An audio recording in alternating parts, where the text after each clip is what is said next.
What's up, Bryster? Can you hear me okay? My microphone's way over here. Hang on. See if that's better. Oh, yeah. The old daily.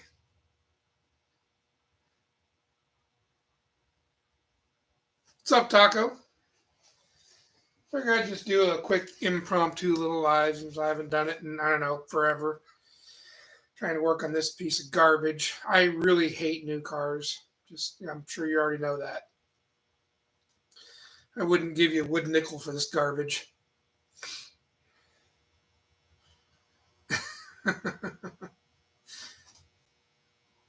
What are y'all up to tonight?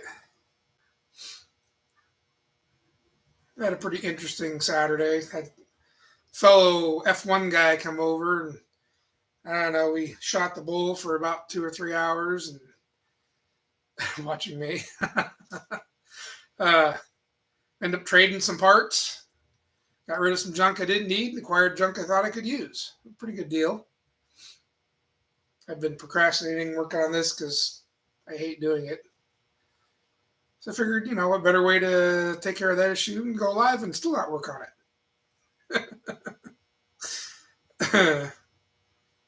But no, he's a cool dude. He hadn't been over to my place, and he wanted a hood that I had, and he had some trim pieces and stuff that I could use. I thought, why not? Oh, you did get the charging system going. Nice. Brakes holding good on that thing? Standing in there. Oh, nice. What's wrong with this turd? Well, I don't know. I got a lean number 8 and a misfire. Of course, number 8 is the one buried way the hell back there in the back. I'd like to kick the engineer's teeth at Ford for making this cab forward design piece of garbage. Yeah, not happy. I'd rather work on a 460 bump side or dent side with air conditioning than this crap. That's how much I hate it. Well, got the fuel injectors out. I ohms tested them. They all ohm out within a tenth.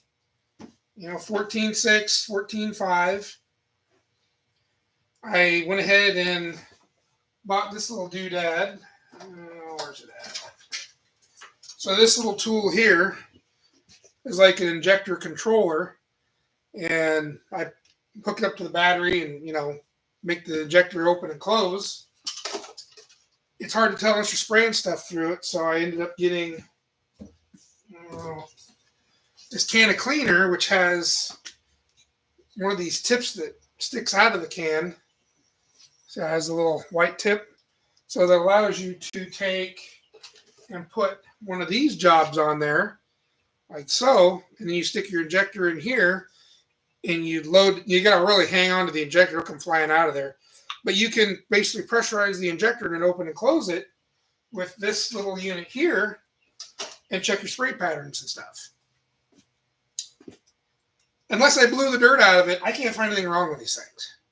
So maybe there was some crap in it and it just happened to come out when I did that. I don't know. But I'm thinking it has to be an injector issue because it's lean. I figured it would be a rich code if it was a spark plug / coil pack, because that would be a misfire, no fire, right? Or am I wrong? I don't know. It's just I was getting a lean 02 and then a misfire number 8. So I was taking a guess thinking it was an injector and then not working. I figured if it was rich, the injector was working, it just wasn't firing, right? I mean, I hate fuel injection. I hate this new garbage, but this is the best I can come up with. And if this doesn't fix it and kicking it off to somebody else, I'm tired of it. I've been driving my 69 pickup. Any vacuum ports? That was another thought. Not that I'm aware of, because it's all direct injection. There was though, Chris, 290-degree fittings for my EGR.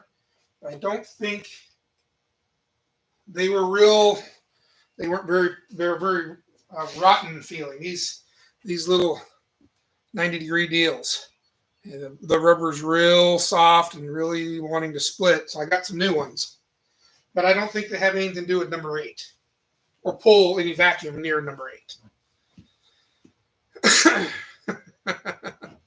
Yeah, fuel injection sucks. Well, who let this turd into here? I knew there smelled like crap coming in through the door. Mater. How's it going, Mater?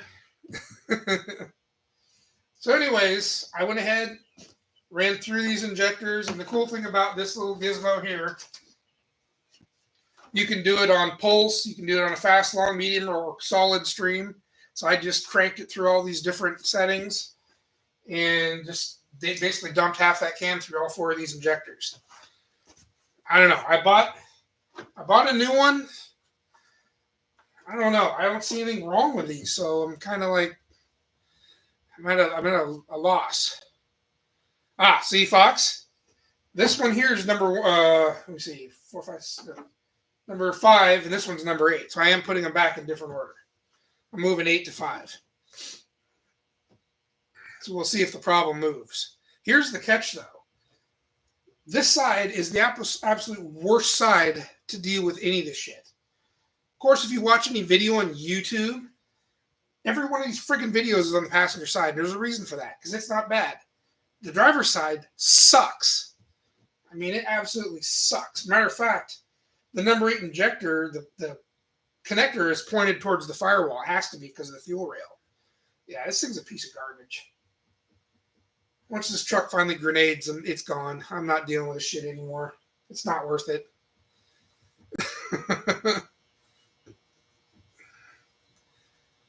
Oh, right on, dude. Back in action. How's it going, Zach? Well, that's good, Mater. Just take it easy on that thing. Got to let him heal. I don't know what that's about. I usually just dive into stuff and re-injure myself.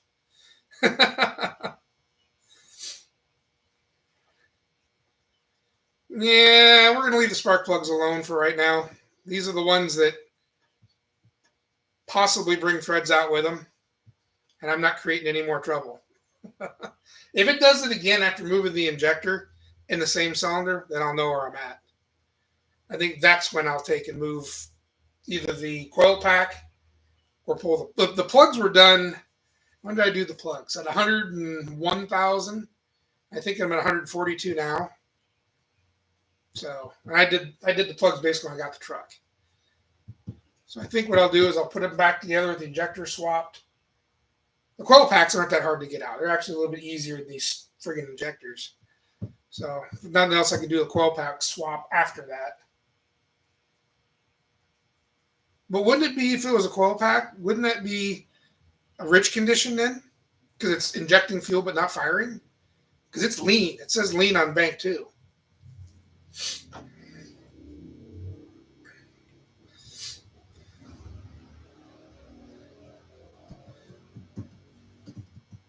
So, and I need to clean the throttle body out. It's not terrible. It's actually cleaner than I thought it was. So I'm going to pull the throttle body off and clean it out real good. Somebody left the air filter in way too long, and it was it was well past its prime.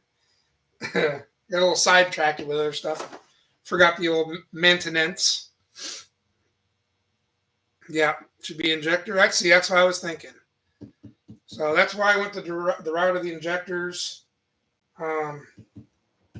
If I got to tear it back apart, it's getting 4 new injectors. I'm not doing this again. This sucks. It was a hard. This side here is not bad. It's actually pretty easy to deal with. This one here has a lot of rigid lines, so there's really nowhere to stuff your hands. It's terrible. Great design, engineers. Go screw yourselves. I'm running a ram under it. I don't want to walk everywhere I go. Freaking garbage. You want to talk about an even worse design?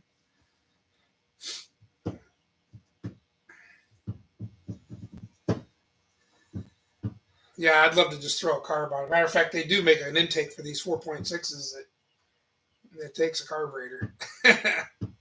Nope, I think at that point I will direct my attention onto my 78 dent side and get the thing dolled up. I got all my air conditioning parts, new pump, clutch, expansion valve, and dryer. Rock Auto. Got all that for my 78 Super Cab. Put a JZ2 in it. uh, no, I know those are good engines, but not my cup of tea. Buddy of mine's into those. He's does a lot of import stuff, and he'd be right there with you, Taco. He's definitely sells those. He does a lot of Datsun pickups and stuff like that too, and Celicas, and pretty interesting. But, yeah, not my cup of tea. I like the V8 still. Not today. It was hot. I think we were in the 80s from being in 50 to 65 the last couple, 2-3 weeks and rainy, and just boosted up to 80 today, and I'm dying.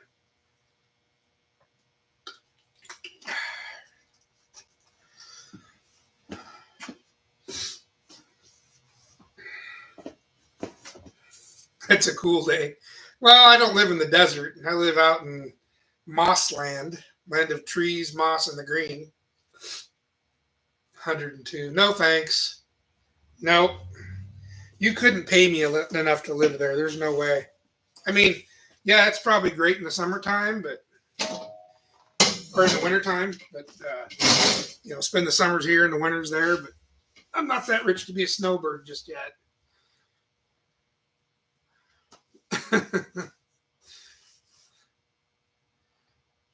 Yeah, see, Taco knows. Was it 87? Well, maybe out where you were. It seemed like it was just in the middle 80s today. I'm fat, so that makes it even worse. 87 feels like 107 when you're this big. No, you can keep your pet scorpions. I'll decline. So now that you've shared your video to everybody in the world before actually going through the repair video, how's the old airport tug running?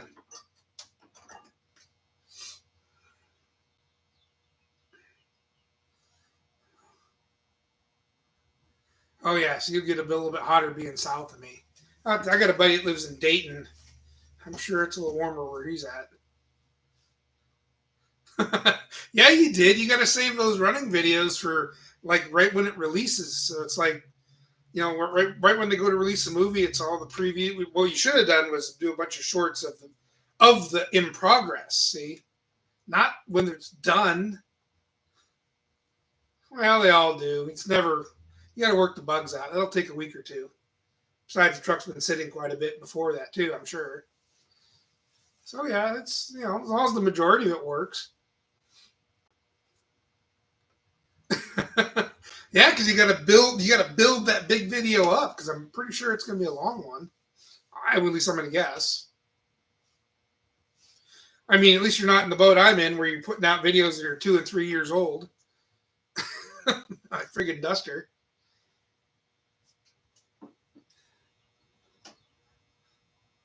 Well, good. If it ain't throwing codes, you've won the battle. Surprisingly, this one here didn't throw a code, but it dropped the cylinder something fierce. It runs fine when it was cold, but man, once it started getting warm, it dropped the cylinder. And then, of course, after I throttle dogged it, getting mad at it, and I just rammed it to the floor and, fix it by clearing it out. Then it started throwing codes.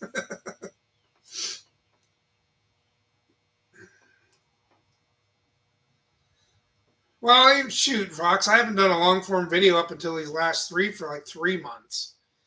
Do the shorts really bring that many subs? Because my problem is I'm not that great at doing shorts.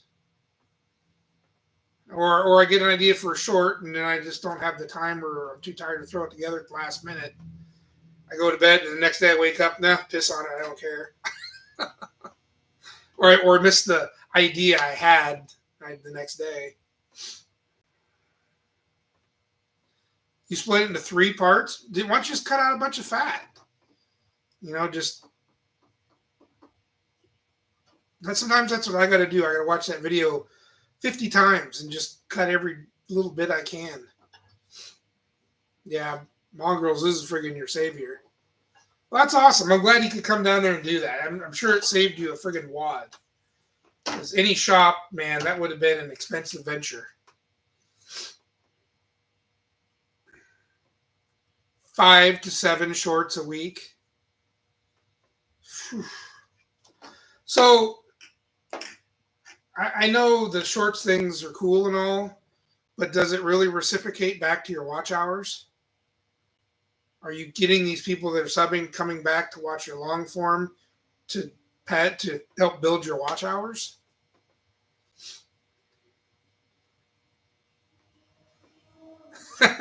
Favorite Canadian. Brent's a good dude. I mean, he does a little bit of everything. I give him a lot of shit about his dodges and stuff, but he's a good dude. And he's smart. And probably has more patience than I do. I'm quite certain he has more patience than I do.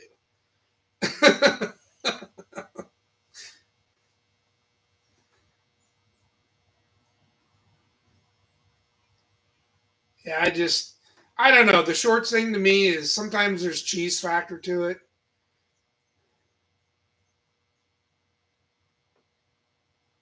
See, mine are lingering right around 1930, and I don't do any shorts hardly at all.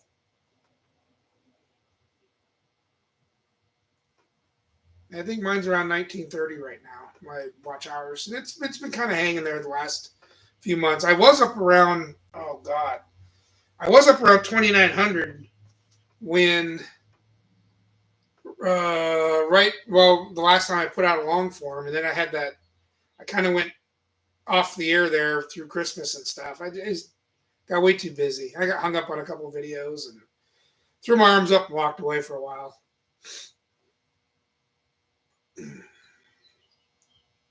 Yeah, the way they got YouTube set up right now is the goalpost constantly moves. So if you aren't moving faster than the goalpost moves, you're never going to get a ball through it. I mean, that's just all there is to it. I think once you kick the ball through it, then you got a little bit of leeway, but it's chasing the goalpost around the field right now. For any of us that haven't made, 4,000 hours, watch hours? Yeah. That freaking goalpost is just going all over the field.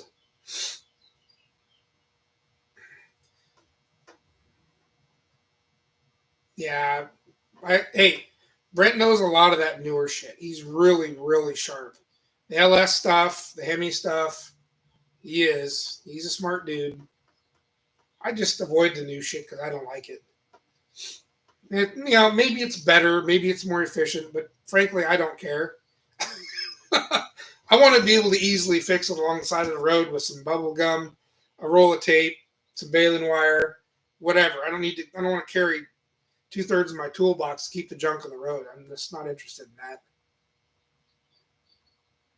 My long forms just don't get, and I don't know why that is. I mean, I'll tell you what, you are the master of doing the shorts because your shorts come out really well. I mean, you pretty much keep people engaged all the way through it. I don't know how, I mean, it should transcend into your long form. I'm not sure why it wouldn't. I mean, I watched your long form stuff. It's not bad. It's basically like your shorts are. Is it the subject matter? I don't know. I honestly don't know.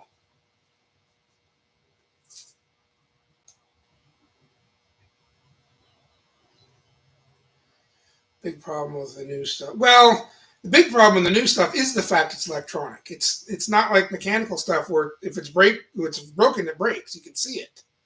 You know, it's like these injectors. Maybe something's wrong with one of these, but I can't tell. I mean, I've done what tests I can do, aside of sticking them in an actual machine to give them the pressure and really run them. I can't. All the other tests that I know of doing to them, I've done it, and it doesn't show anything wrong with them. Maybe there was a piece of garbage in it. I don't know. But this electrical crap can fail at any time or work half-assedly. Usually mechanical stuff like a carburetor or whatever, you can kind of figure out exactly what's wrong with it and fix along the side of the road. Usually, not all the time, but usually. Electronic stuff just doesn't really give you any warning on failure. Okay, for example, I'll take one for the Ford team. That electronic ignition box. They just go. That Duraspark box. No rhyme or reason. I had one do it in my driveway. I started up, put it reverse, backed up, dead. Just dead for no reason. Um, so now I just carry around a spare box behind the seat. That's kind of what you have to do, I guess.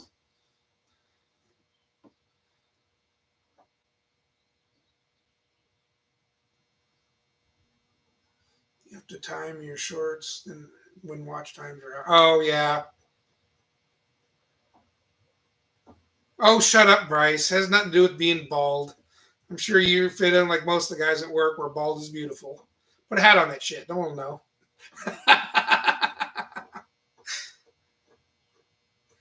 Yeah, I mean, the mechanical stuff is usually, I'll tell you what,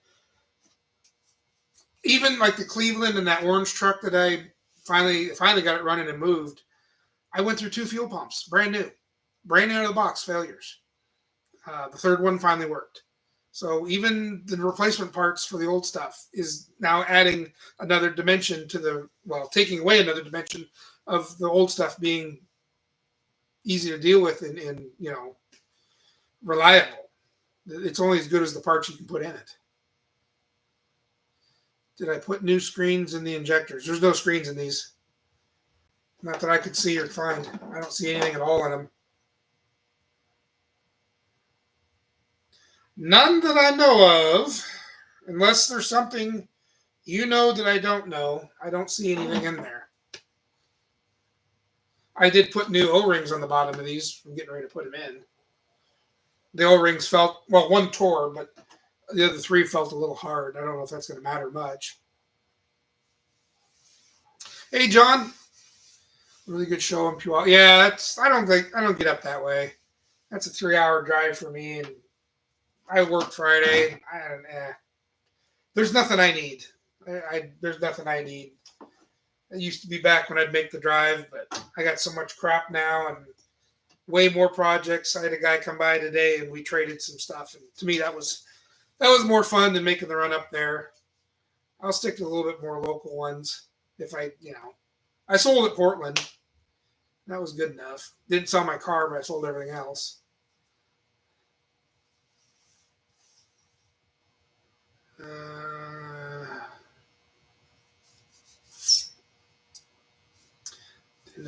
I don't think so. Are they really easy to take out if they're in there? I don't think this one's going to have anything in it. I don't have my glasses. I don't think it has a screen. Maybe it does.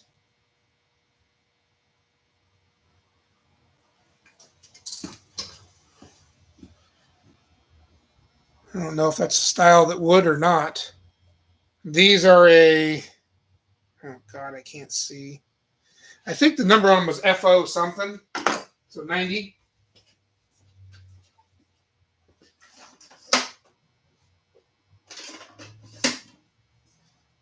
God, it's sad how many times I have to dig this thing out just to see anything anymore. Yeah, FOTE. So this is a 1990 truck. Or maybe they got rid of them by then.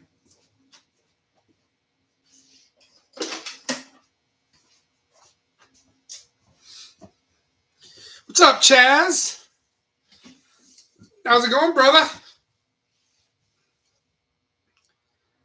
It was a lowrider show. Okay. I was thinking the swap meet. I know they have one up there. Lowrider show. Yeah, not really my thing. We had Mother's Day weekend. We had Portland Transmission had it's basically the show we view as the season opener here. They do a focus group every year. Like last year, I don't remember what it was, but this year was lowriders, and next year will be something different. So a lot of the lowriders are down there at the Portland Transmission show this year. It was a pretty good show.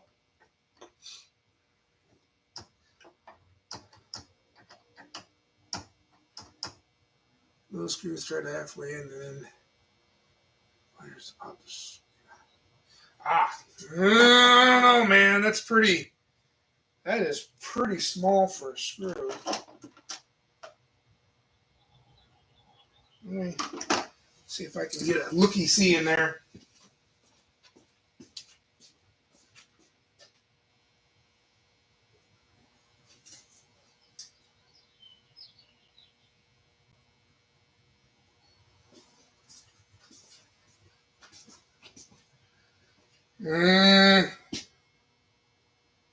I don't think so. It's pretty small. It'd have to be a really tiny screw, like almost an Allen head if it was.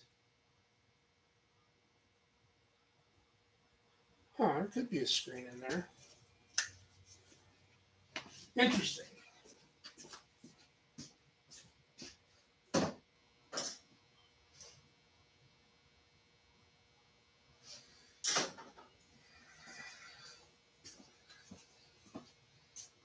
No. I mean, after I hooked it up and ran that tester, that I can control it. It seemed like it was spraying fine, so I don't know. I don't know. I'm gonna throw them in and give it another shot, see what happens. If I gotta tear it apart again, they're getting all new ones. I'm not even screwing around with it. I mean, I got one. I'll just buy 3 more. These ones here, they're the Napa Eklund ones, but they look like they got a Ford part number on them. So, or do they? Oh, maybe they don't. They look very, very much just like the ones I have.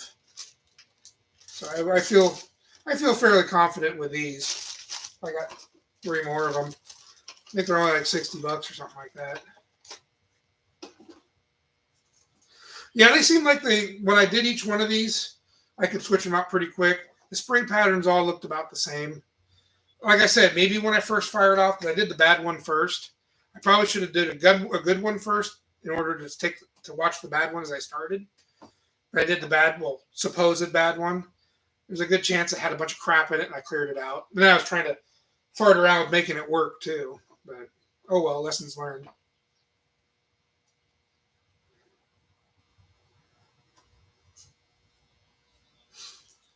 Nice. You took the scoot out, huh? You guys probably had pretty good weather. We had great weather out here. I mean, it was mid-80s, if not maybe a little. I didn't even look to see how hot it got, but it was warm. It would have been a good day for a ride.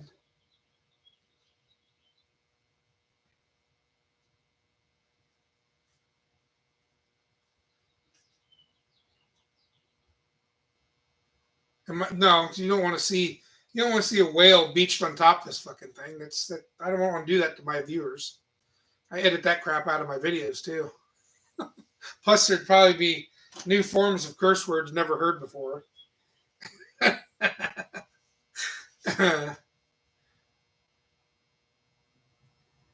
73 and sunny. Oh, beautiful.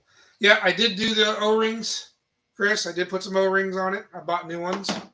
So we'll see what happens. I want it out of my shop. This is not the kind of crap I want to work on. I want to work on something cool and fun, and this isn't it. This is not at all in my wheelhouse of a good time. I got a bunch of rusty iron back there I'd rather be working on. So, I don't know. I thought I could tackle it. I watched a couple videos just to kind of see if I could pick up some tips and tricks on doing the injectors. And like I said, everyone shows the passenger side. No one's got a video on the driver's side. Now I know why. Because it sucks.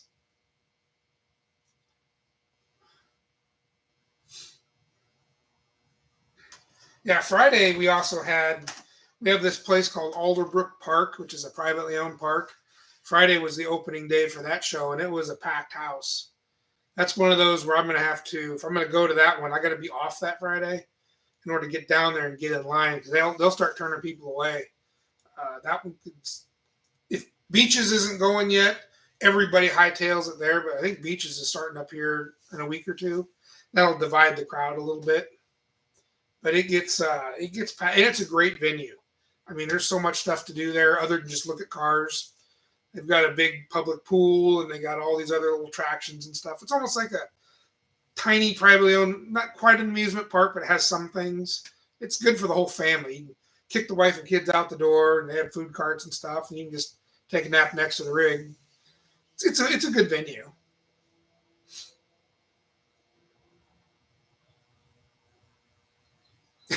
If it stays too long, yeah, no kidding, right? No, this is my tow rig. I mean, I tow with it. It gets pretty good gas mileage. So, uh, actually, being broke down, I think it may have prevented me from buying yet another truck because I ran into another one that I really wanted to get another parts truck. It was dirt cheap, and another friend of mine and I were talking about it, and that we were going to part this thing out, and there was some really worthwhile parts on it, and this being broke down was probably an omen because I would have drove up and got it, and then left it on the trailer park, probably at my mom's. Yeah, Lisa. Well, the funny thing is I'll tell you what, Chaz. Even the timing belt on that Toyota wasn't nearly as screwed as trying to get the injectors out of this thing. So I'm going to give one to Toyota. Some of their shit is actually well designed to the point where you could work on it. And I will give another round of applause to at least the service people over here at Vancouver Toyota. Those guys were awesome. Getting parts, that's a 2002 Highlander, and getting parts was no problem. The cost of the parts was great. I don't want to sound like I'm an import lover, but I could see why people like the Toyotas. It was a good experience dealing with them. Because I've gone into Vancouver Ford, and I've wanted to reach across the counter and knock the shit out of the counter guy. I mean, they basically make it feel like you're wasting their time, and I basically won't go there. I'll go buy my crap somewhere else. Yeah. Hey, Tony. Yeah, like Tony. Tony lives here in town. Well, he lives in Camas nearby, but he knows the drill. Yeah, Vancouver Toyota really. I mean, it's hoity-toity. Don't get me wrong. I gotta do this when I walk out of there because it's just wipe the liberal smell off of me and stuff. But it's hoity-toity. When I go in there, all dirt bagged out from my construction attire. I try to get in and get out, but those service guys are really cool. I can see why people. I can see the service sells, and Toyota's got it.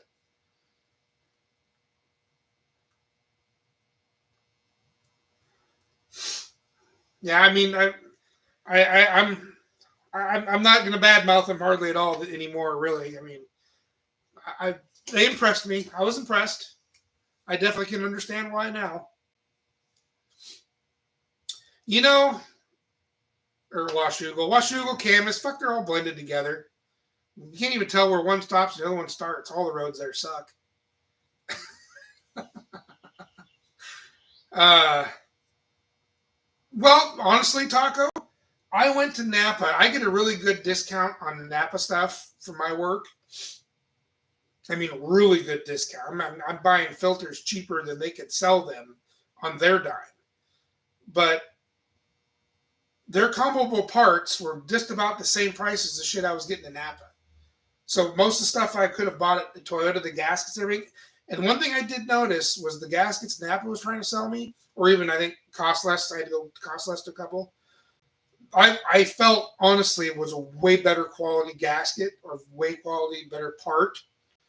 And I ended up buying the Napa belt kit, and I went ahead and just put it in.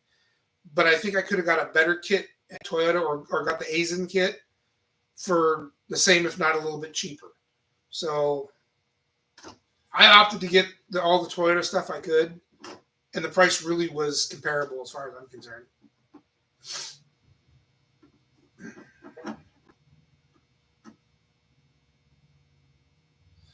Did you see they canceled that Oh, did they make a Daytona that was electric? Well, that's good. What's going on, Tim? How you doing, bud?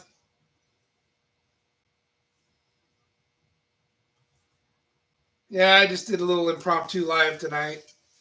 It's been a day. It's been a busy day, but I was like, well, I'm avoiding working on this. I'll be honest with you. I don't want to do it. I hate this thing. Oh, that thing. Okay. I got you, Bryce. Yep.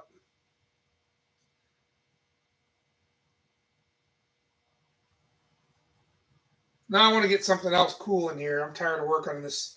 Tired of working on my daily crap. This thing gives me too many more fits. It's going down the road. I'm done with it. Well, thanks, Taco. Oh, I'm sorry to hear that, Tim. Well, that's a bummer. Well, she's in a better place now. All that stuff's gone. That's tough to. I mean, it's tough though, especially being a sister.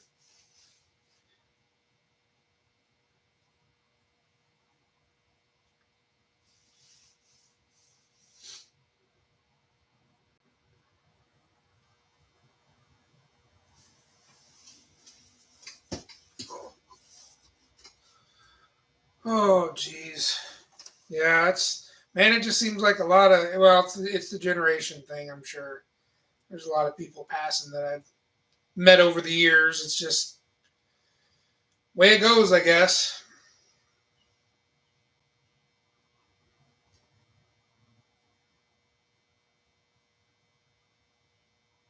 Well, just hug the family for me.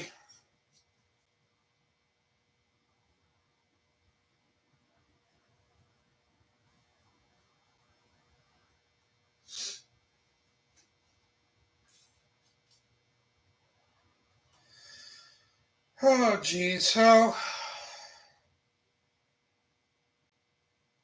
yeah, I gotta get this out of the way so I can get something cool in here. Trying to figure out what I want to do next. One of them things. Too many projects, not enough time. You never know when time is gonna end up being over too. Jeez.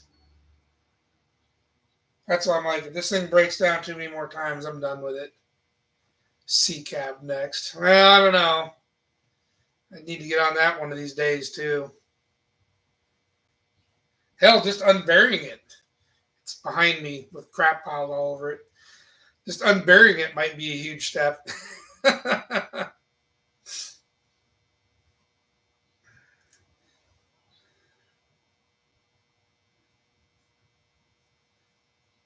I'm working on it. I'm trying to get rid of some stuff. I've had the duster up for sale for, oh, I mean, I'm way behind on its videos, but you have a Noid light to see if the injector driver is pulsing, number 8. I do have a Noid light.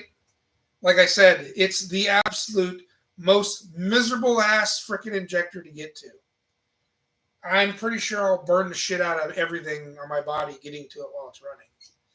If I just plug it in to start, maybe I can get away with it. But yes, I do somewhere. Yeah, I've got a Noid light. That may be something else I check.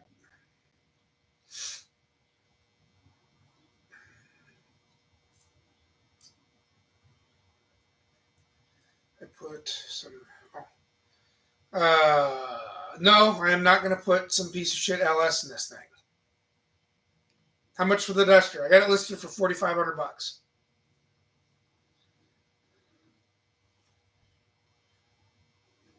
I took it to the Portland swap meet with me. I had people around that thing all the way around. I mean, all weekend long. It was a 3-day event. I mean, there was people around that thing the whole weekend. Oh well, Thursday, Friday, Saturday, and I had a few guys. One offered to trade, another one, oh, I'll get back. You better go ask my wife, and blah blah blah. You know how that goes. No buyers. And then I put it up on Marketplace. That's where it's been for like the last month. And I get a few messages here and there. A lot of it is, I think the times are tight, which I get. That's why I'm being patient with it. It's in a good place to stop, to sell. There's more work needs to be done to it, but it's a good place right now to just stop and make the sale.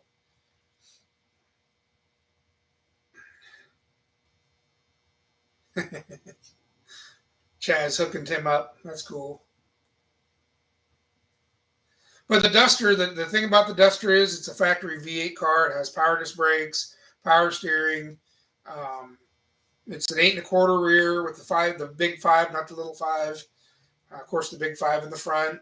73, so it's before the impact bumpers. Um,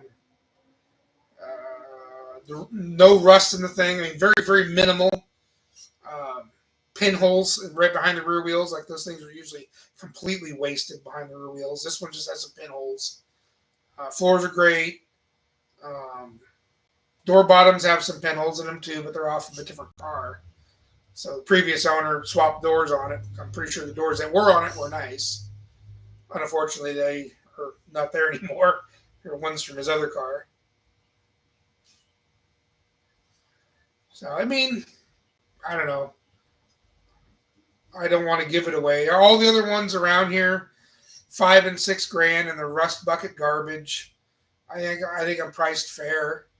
You can run it. It'll run and drive and go up onto a trailer. It just has no transmission lines and no TV cable, so I wouldn't go driving it anywhere. And I thought about buying a TV cable for it and then putting some lines on it. But where do you stop? You know.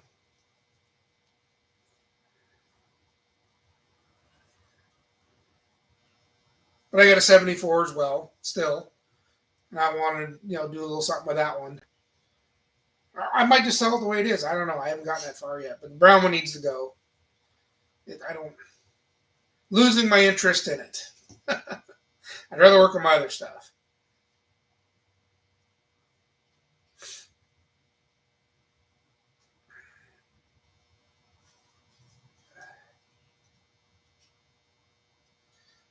Anyways, actually, I'd like to work that 48 coupe. I'd like to get the engine and everything set up in it and make it run and drive. And I have my 56 custom line. I'd like to fire it up and get it to run and drive. Get some of this crap around here to move. Having to tow it or push it or whatever kind of sucks. Get rid of the junk that doesn't drive and make the stuff that could drive drivable. That'd be nice. I'm pretty sure that I don't know if you remember the 4-door 55 or 56. I'm sorry. I'm pretty sure that one's going to get cut up into a parts car. Um, it actually has lots of pieces that I could spread over 3 different rigs. And I don't have paperwork on it anyway, so I don't think it's worth my time to try to get the paperwork. Maybe, I don't know. I mean, I didn't look into how bad it's messed up. A little bit. So that green and white one, I might try to get it fired and running. A little bit of space would be nice. Then, I'm sure you probably don't know, but I have 266 Mustangs. And at swap meet, because I'm trying to remember all my projects, I'm usually just buying stuff for my projects. Spotted a guy that had some leaf springs, which I needed for that, and some other random parts. I found them cheap, so I bought them. That's a whole nother project. I am not even going to begin to where I'm going to start on that one. Heading to bed. Was it almost 11 there? Are you 2 hours ahead of me or just an hour? I don't remember. Have a good night, Mater. Ugh.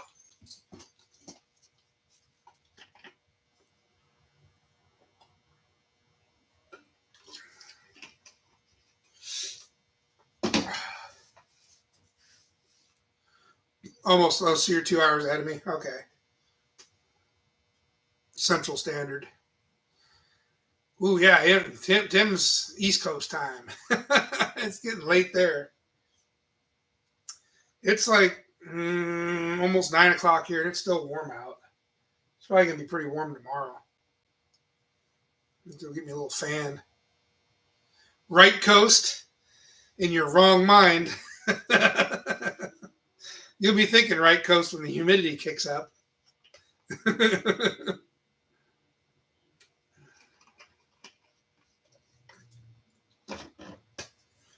uh,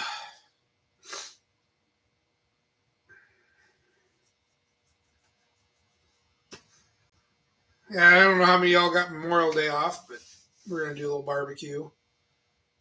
It's been cool here, so that's good. Yeah, most of our week was pretty good. Just today, the temperature cranked up, which is nice. I mean, it don't matter. I like it when it's nice, dry, and sunny. I mean, it can be hot, great, whatever. I spent 14 years on the left coast. Can't do it now. I can't do it no more. Well, I'll tell you what. There's other reasons I'm getting tired of the left coast, and it ain't necessarily the weather. There's a lot of things that's driving me to get the heck off the left coast. Left being left. Yeah, they're really doing a number in Washington State, let me tell you.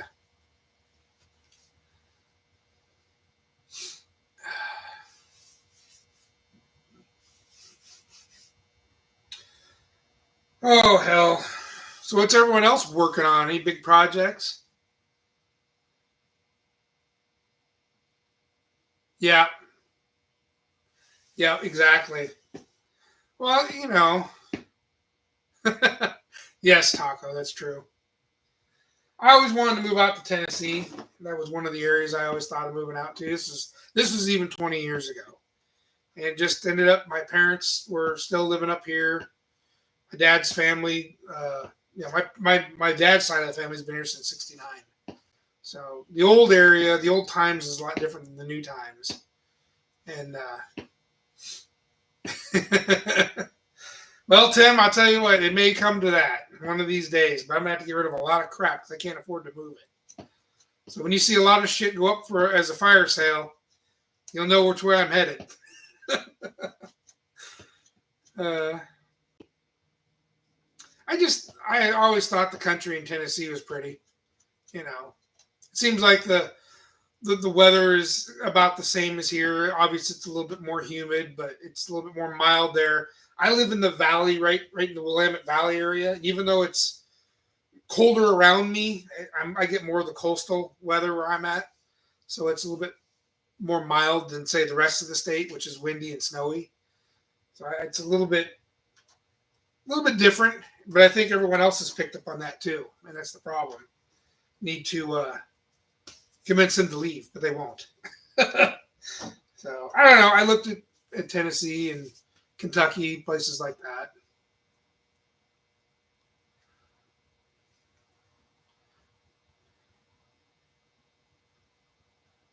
Ooh, 6.8. Yeah, that's a bummer. It's an expensive bummer. Maybe you get lucky and find a used one. Oof.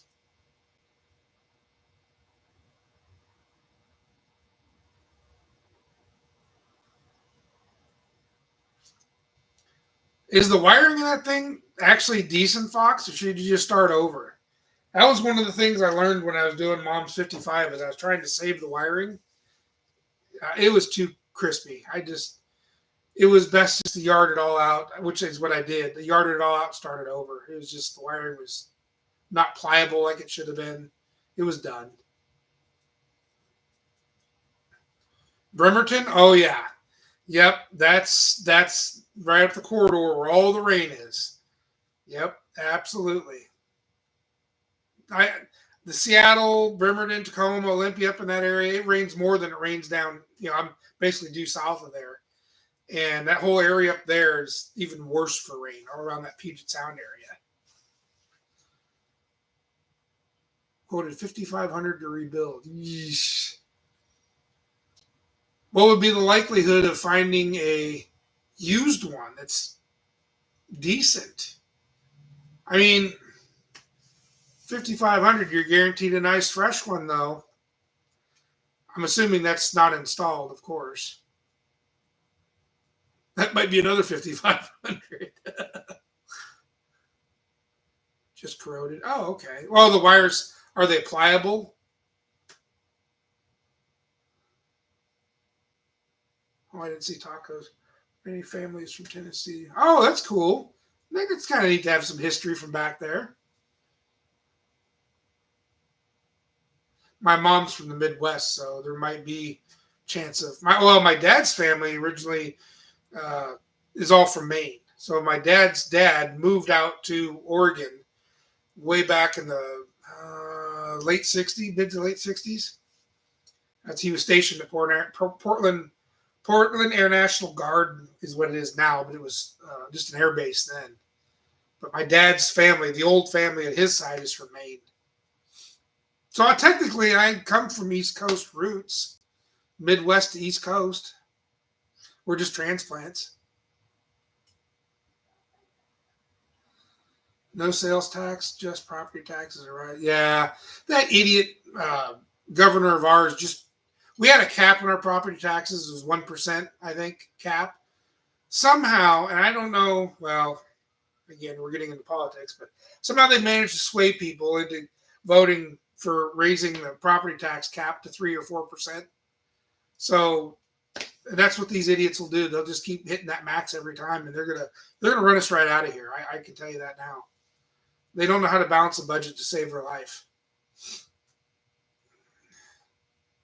5,500 is taken out, built, and reinstalled. That's not a bad deal, dude. That really isn't. I know it's a good chunk of change, but 5,500 for an R&I and the rebuild of the engine. That's actually, I mean, if there's a decent warranty to it, dude, that's a pretty good deal. I know it's a big chunk of change. A lot of still pliable, good. A lot of terminal and socket cleaning. Yeah, boy, that sucks. Yeah, it's just time. I'm sure your time is worth something to you, but when it's these toy projects, you can't really count it all the time. I wonder if there's a solution you can is the fuse block rusty at all? I know that would be the pain in the butt, but terminal ends wouldn't be too hard to. You could even clip them and redo them if you had to. 1,700 for use 87 on it, but potential. Oh, yeah, that's true. And then you still have to pay for the R&I or do it yourself. 2-year warranty, dude. It's a lot of scratch, but I'll tell you, 5,500. Yeah, that's that to not have to touch it. That's if you really like the truck and it's doing, if it's what you want and it does everything you want it to do, I'd spend the money because I wouldn't buy any. Not that this is new, but all this new 2020 and newer stuff is garbage. It's terrible. Fuse box, okay. Right on. All right, perfect. Yeah, the all 4 fuses. Randall, what's up, buddy? Right on, man. That's okay. Hey, I'm just glad to see you pop in. I know a lot of the East Coast guys are just, close-pinning the eyelids up. I should have went live a little bit earlier, but I wanted to grab a bite to eat and then piddle around a couple other things and had some people stop by earlier. It's just the time zone kind of kills. But I appreciate it. Super cool. It's an XLT. Oh, see? Van. Oh. I don't know if you've ever pulled motor out of a van. Holy cow. Yeah, no, I'd gladly hand that guy 5,500 and say, call me when it's done. Yeah. Yep. No two ways about it. The newer vans aren't as bad as the older vans, but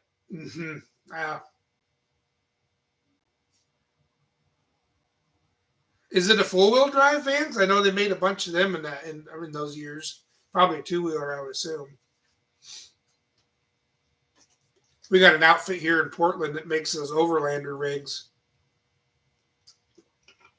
Of course, the newer ones are those Freightliner / Mercedes vans. 2-wheel drive. Well, that's all right. Locked rear end still get you halfway where you need to go. Yeah, I remember the van video, Chaz. That looked like it was fun, though. That's a good time. Yeah, there was no mercy to that poor van. And yeah, it looked good until you started looking down low. Then it got real scary. That one definitely was on its way to the crusher. But hey, gave up a good drivetrain. I'm assuming it's working out fine.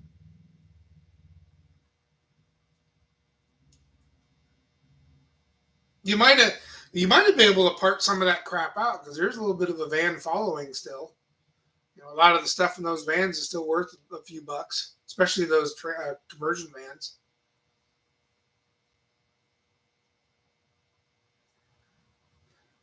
That was a good. Y'all need to go back and watch that one too. Chaz's engine extraction. That was a good one. Oh, Randall, if you're still in here, how's the hood holding up? Is that thing staying where it needs to be, or is it giving you any more fits? Because it looks like you had it tackled. I meant to ask you that. Quite the mechanism set up on that thing, but it looked like you had it figured out.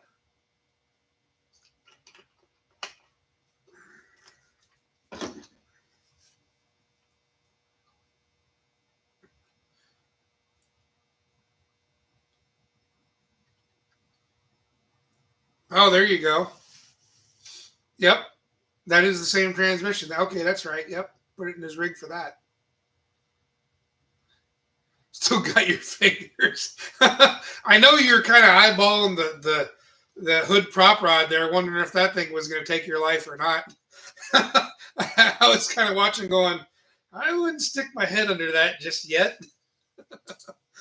It looked like they could have done maybe a little bit better job on a prop rod for that thing. I mean, I'm sure those hoods aren't crazy heavy, but you know, there were definitely questions.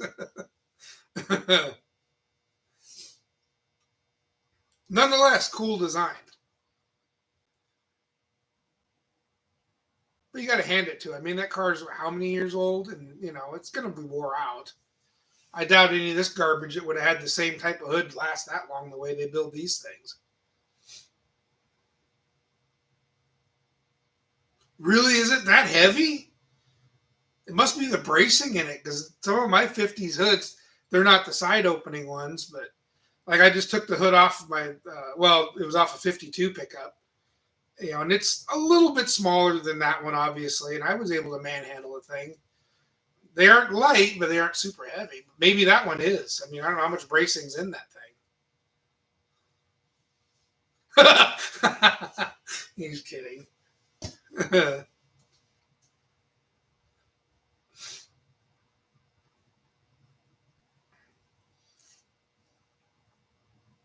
There you go. Rebuild, lift, and gears. Yep. We did one where we did rebuild, gears, then lift. That was interesting. It was fun running around town on 456s on stock tires. That was the fastest gear exchanges through a stoplight I think I ever experienced. I did it to a buddy's Ranger.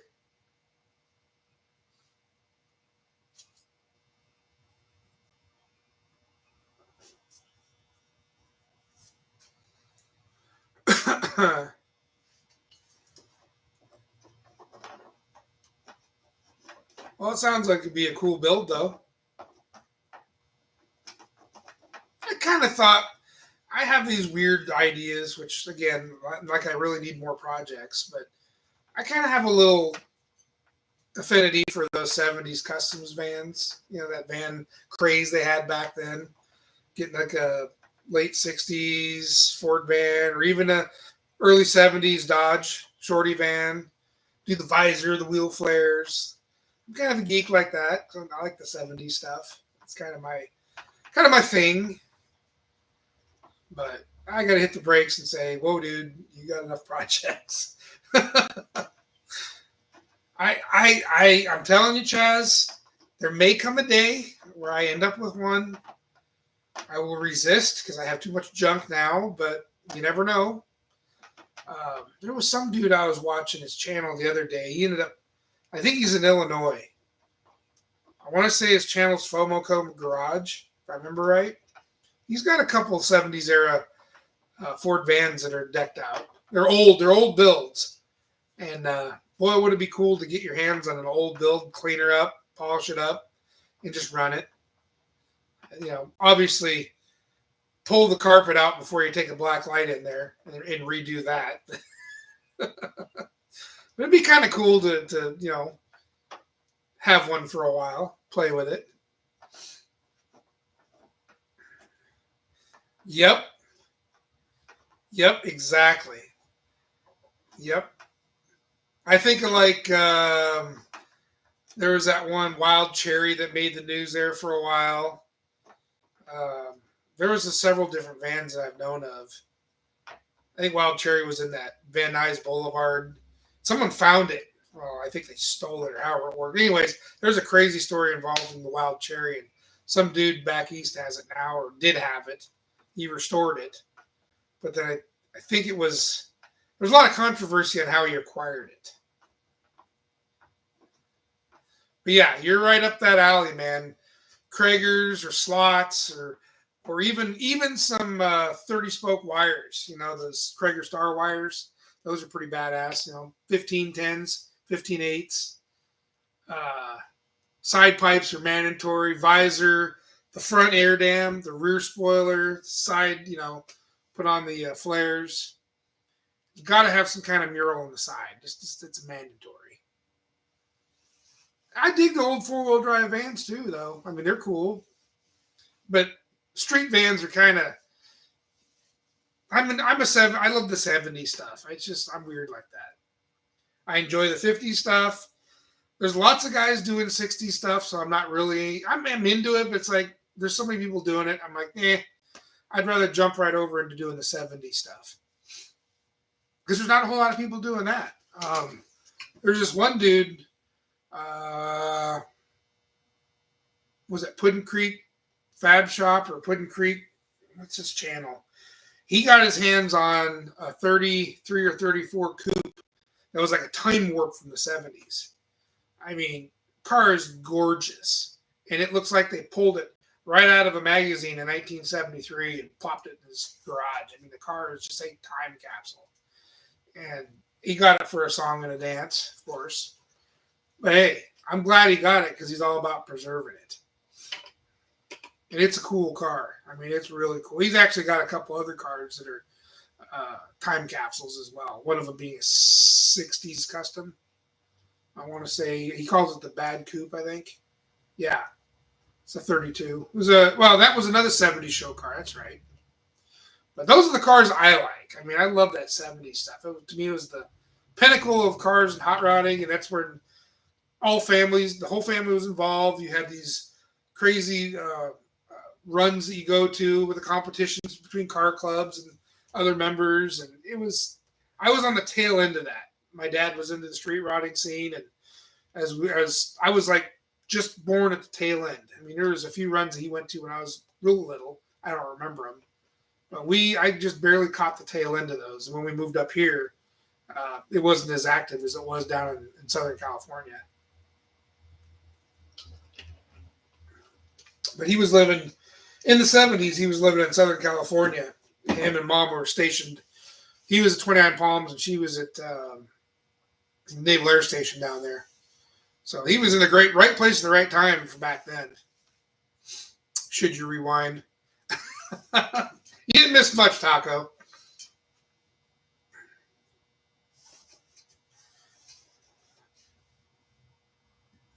About as up to date as my videos are. I'm trying. I'm working on a couple. I got another one coming out tomorrow. I want to get it out ahead of Bryce's because Bryce is going to take up all the competition. Yeah, I got one I'm working on. I don't know if I'm going to put it out Monday or just wait till next weekend. It's kind of a long one. It's trying to get all the Duster ones done and over with. That way the car sells. I'm not like making videos in a car I no longer own. That's kind of dumb. But I got a lot of other stuff I want to start on to make videos of. Just kind of doing a timeout. Got my mom's car finished up. I got a video for that one where I swap it places with that orange thing I'm working on. I got that running and driving. It needs a lot of help. But video coming on that one. So it won't be very long. It'll be kind of a short one. But just the whole, I did a kind of a crazy multiple shots thing with that one. No man had an old Colline van. His buddy had GMC with him. Oh, nice. Yes. Yes. That is awesome, Chaz. Yes.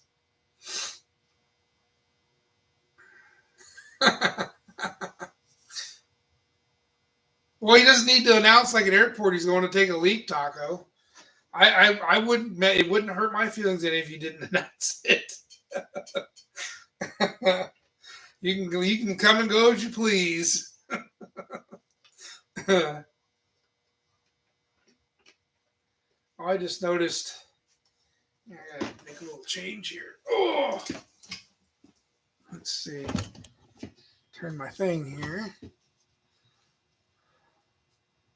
Do do do do do. There we go. Do that and see. All right, there we are. I do a little updating to my list.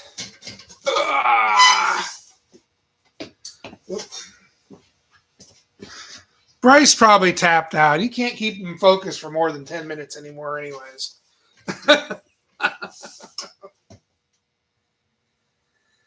You might be going right now. Where are you going? Oh, never mind. I know what we're talking about.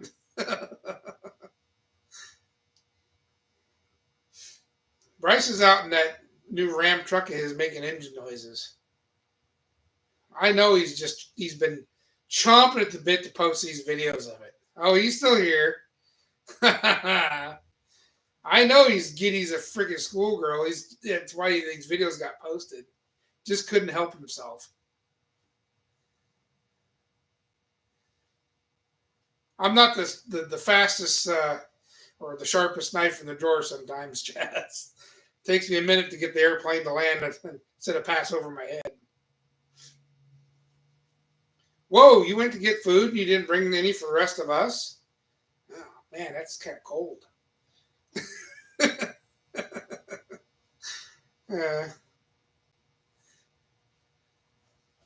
I had leftover tacos.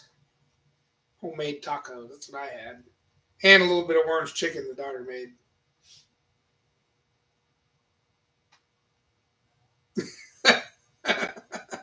Well, normally Bryce is eating all that weird seafood and stuff.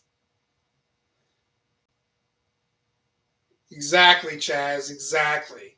Supposed to bring some for everybody.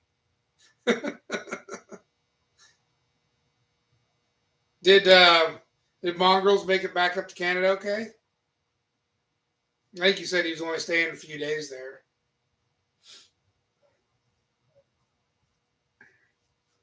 I've been waiting for the next installment of the 10 truck challenge he was doing.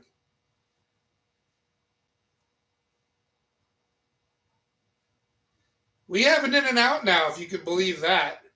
They built one up the north part of town here. Well, it's Ridgefield. They might as well be together. One and the same. They're not far off. The next town north of us.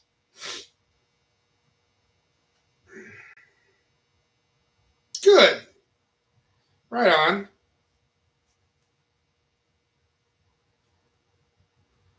You should have rented him a Ford to drive around the whole time, not a Dodge.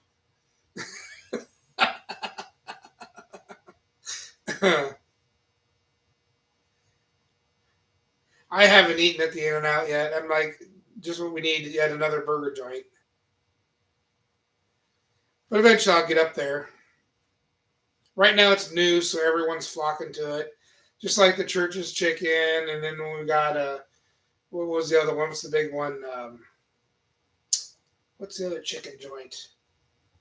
I don't know. It seems like every time we get a new chain restaurant, everyone freaks out.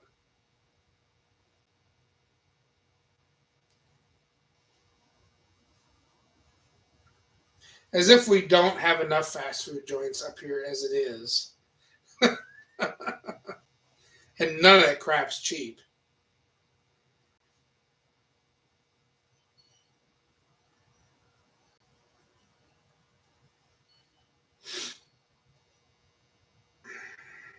Chick-fil-A, that's the other one. Gives you the squirts. Yeah, we had a Chick-fil-A put in on the east side of town a year or two ago, and it was crazy. And then, well, of course, we ended up with a Sonic a few years back. We still have it. It's just it was put in a few years back, and that place was crazy for quite a few years until they finally chilled out. Still as crazy? I don't. Oh, the Chick-fil-A? Yeah, probably. I don't. I've never eaten there. The Sonic's not too bad. We what's the other one that's big around here? Well, the Five Guys was kind of a thing for a while, and that's petered down a little bit. Five Guys is expensive. Oh, and we got another Chick-fil-A by the mall now. That's right. I forgot about that. I kind of live somewhat close to the mall.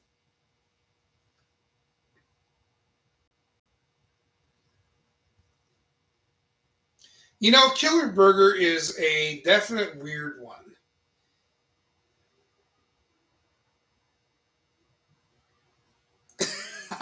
Yes.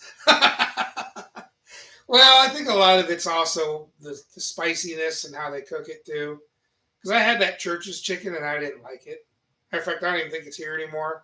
And I think that chain folded up and left town. Uh, I didn't like the way they did their spices and their breading. But Tony mentioned Killer Burger. That's an interesting joint. Talk about a weird combination of stuff to throw in a hamburger. However, as much as I resisted it, I would not eat a peanut butter hamburger until one day I finally tried it. It's actually not bad. And you'd think, who in the hell would put peanut butter on a hamburger?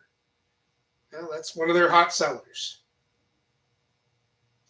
And yeah, it was very interesting. It actually was not bad. Pretty surprised. But they have a bunch of other ones on their menu too. They're real crazy.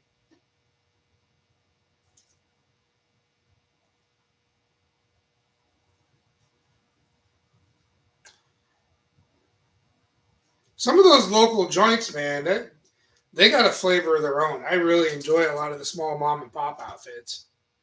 Um, well, there was a pizza joint here in town I missed dearly. It was Benny's Pizza. I mean, I refuse to buy a pizza anywhere else except for there. His was hands down the best pizza ever. I mean, unbelievable. He moved to Lake Havasu or Havasu City, something like that, and he's got a little truck now. I think it's a trailer setup, and he does King of Pizza out of that one. I think it's the same menu. Bacon fried rice. That's interesting. Just wait till I'll be down. Well, anything with bacon's good. I mean, you wrap anything in bacon, it makes it completely edible.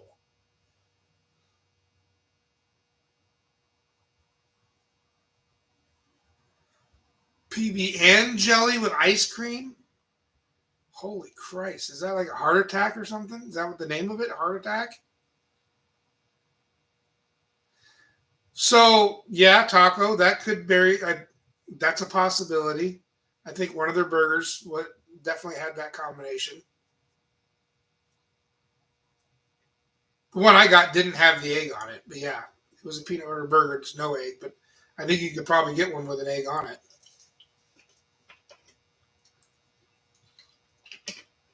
I think Tony eats there more than I do. It's his side of town.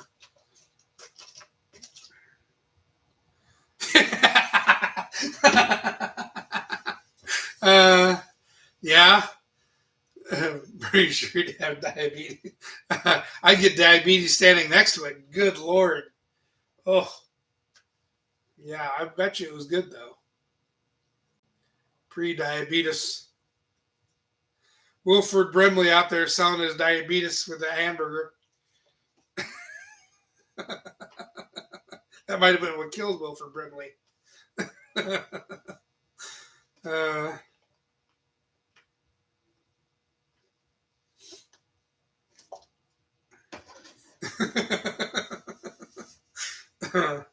I don't know how I remembered his name. I just did all those commercials. Of course, I'm catching up to old Wilford here. God, it's getting bad.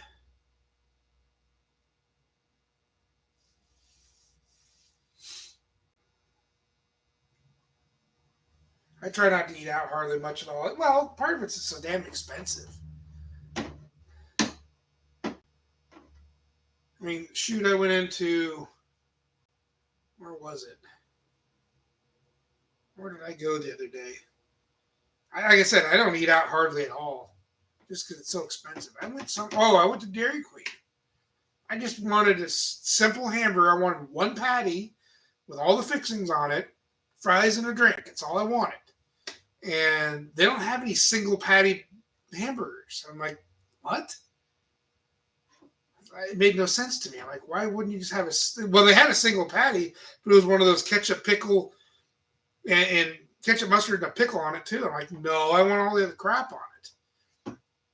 Anyways, $12 later, I wind up with a double with all the fixings, fries, and a friggin' drink. $12.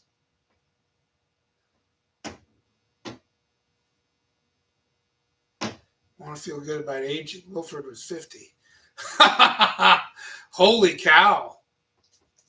Well, he got around pretty good. I don't think I'd be that good at 50. Yeah, he didn't age much at all back then. Might have moved a little slower.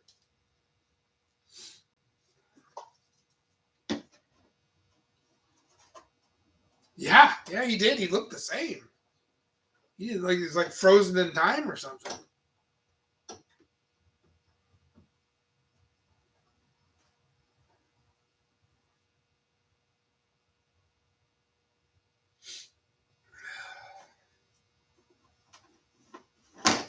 It's finally starting to cool down a little bit.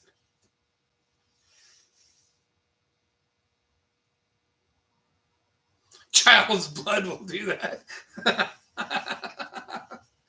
Yeah, that was a crazy movie. I remember seeing that as a kid, and it was like, what the hell? Yeah, it was. Didn't know what to think about that. But on a scale of movies, it was a good movie for its time. Keeps you young.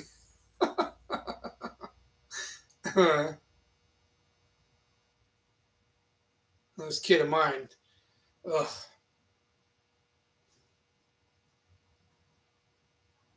You know what? I don't know what's up with Tom Cruise and why he doesn't age at all. But there's definitely something mentally wrong with him. I don't get it.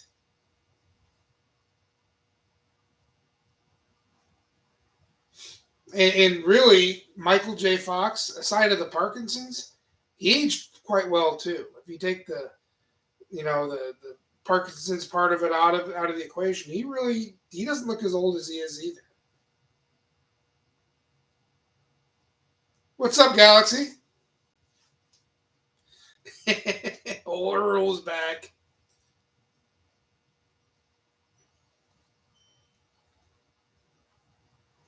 Yeah, I figured I'd just hop on for a little bit. It seems I haven't done a live in forever. And well, Bryce's video is coming out tomorrow, so I wanted to make sure and sell that one. So everyone be sure and tune in to Ice Spider Garage for his, I think it's 10 p.m. Pacific times when it unveils the big repair video. Meanwhile, Captain Kirk is still alive.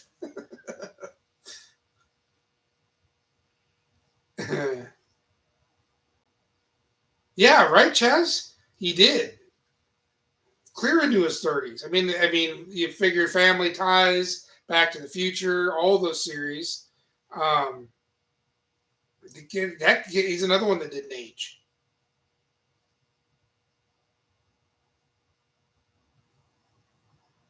What am I working on? Junk. Pure, unadulterated, modern day engineered junk. Not what I want to be working on, and I'm fighting it profusely.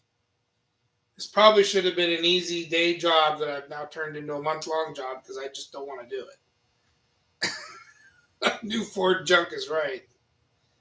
I got a cylinder misfire on 8, and it's lean bank 2. So my guess is the injector is faulty. And I pulled the injectors out, which is those pink things sitting right there, and tested them with my little tester and cleaned them out with some cleaner and stuff. The cell is right, yeah.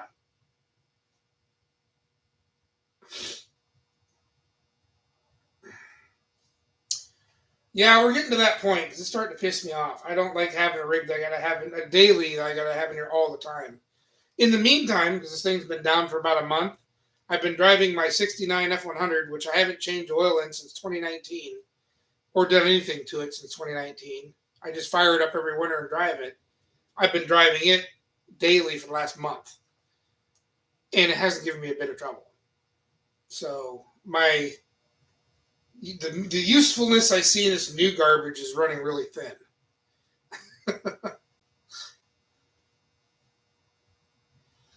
Well, I think I might have had a dirty injector. I wasn't paying very good attention when I was first, because I bought this little device. It's an injector tester. You can get them online. You can make it select different spray patterns and stuff, and then you can put one of these little doohickeys on the top of a carb cleaner can, and ram down, pressurize the injector, and then control its opening and closing. I might not have been watching close enough to notice some crap fly out of it or not. I don't know, because I did the bad injector first. I should have done a good injector first and then paid attention, but I'm not that smart. So at the end of it all, I ran all four of them through. I ran them through different pattern sprays. They all are about equal. I owned each one of the injectors out. They're all within a tenth. I think 14.6, 14.7, I think, ohms. So I couldn't find anything wrong with them. I did buy another injector, but like I said, I didn't really see a smoking gun. I did have one O-ring that tore when I took it off because I put new O-rings on it, on these guys. Maybe I had an air leak. I don't know. So I'm going to put all four back in. I'm swapping 8 for number 4 or number 5 and see if the problem travels. And if it does, obviously we've got a bad injector. If it's back at number 8 again, then obviously I've got other issues. But I figured if it was a spark issue, I'd have a rich bank 2 instead of a lean.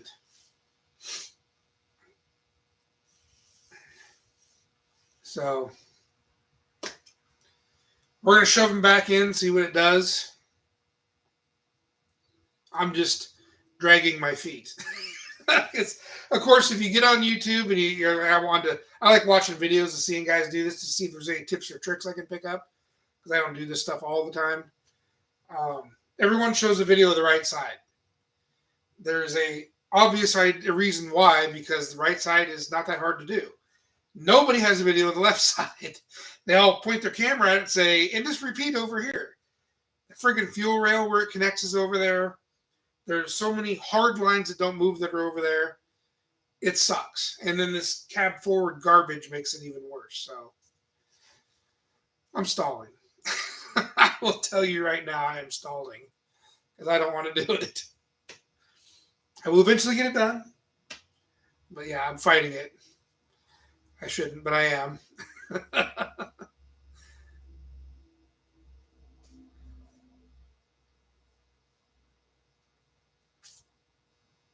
Oh, is that dropping on June 1st? I thought that was Sunday. Or is June 1st is Sunday? I don't even know what day it is. Where's my phone? Oh, shoot. Oh, okay. I'm way off then. So he's got something different dropping this Sunday. Which video are you putting out this Sunday? I thought it was. Oh, it's probably part 1 of the series, isn't it? That's why you got June 1 and all right. So part 1 is going to be like on this Sunday and then subsequent Sundays. Are you going to drop it Sunday, Monday, Tuesday type thing, or? Well, do we? Are you sure? Man, the year is kind of flying by. I'm definitely not keeping up well with it. Not that I want summer here too quick because it usually gets hot and miserable here. So you're gonna do 3 Sundays worth then? Is that the idea? Three three parts, 3 Sundays. Okay. So everybody, next 3 Sundays. I think his video is dropping this Sunday at 10 Pacific. Um, watch the series. And don't be afraid to tell him exactly what you think.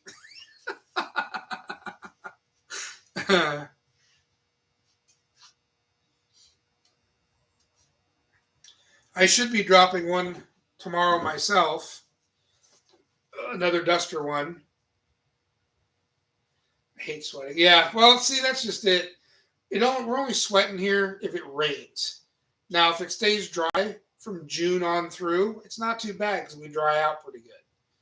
But we don't have the humidity like back east has unless we get rainstorms roll through. Then it's miserable. Then I feel every bit of what you guys feel. But usually, I mean, in the last couple of years, it stayed dry from at least July and August, and then to September. So it wasn't too bad. But if rain comes in for like a weekend or something, or during the week at some point, oh, it is so miserable. The air is so thick. I mean, I don't have to tell you.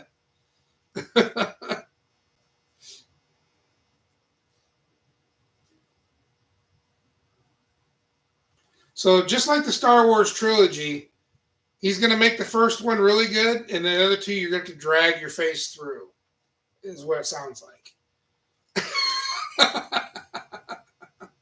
I'm just kidding, Bryce. Well, in case YouTube doesn't give you a notification, that's why we're telling you here. You heard her first. Well, you heard it first here anyways. I know, YouTube's kind of weird. Sometimes I don't get notifications right away. Especially with Bryce's stuff. And I watch pretty much all his. Chaz's stuff I'm watching pretty much most of it. All of his too. Maybe not. I don't get to him right on the day of. I try to keep up, like Randall, his will pop up once in a while. And I try to catch him then. Sometimes I'm watching him a couple days later. Just whenever I got time.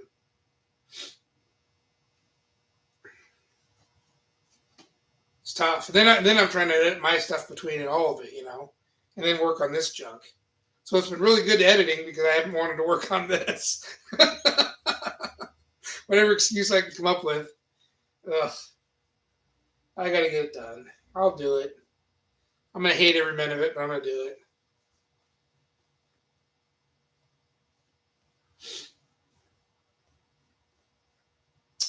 I give it a little bit of pity just because it has been a good truck for the last 10 years. I haven't really had to touch it, but man, it has not been kind to me this last year or two. Well, just this last year. Yep. It's tough. Everyone's putting out good stuff too, and then you watch some of the regulars like Vice Grip. I'll watch his once in a great while, just, if he's got a really interesting one I want to watch. DD Dan, I'll watch once in a while, not as often. I try to lean a little bit more on the smaller channels. I can kind of relate to them a little bit more, and it gives them the view they could really use. So I like watching the smaller channels. Pole barn's usually kind of fun to watch, and every once in a while, that friggin' Mortsky, he was at the Portland swap meet. I'd seen him. I knew it was him. He went blowing right by my booth. I'm like, he ain't very tall. At least he isn't in person, anyways. I look, I'm like, that can't be Mortsky. It looked just, he wasn't but a flash by, and he went by a couple different times. And I'm like, But he was by himself, had a backpack on. Just went blowing through. I should have run up to him, said hi or something, but I don't want to be stupid like that.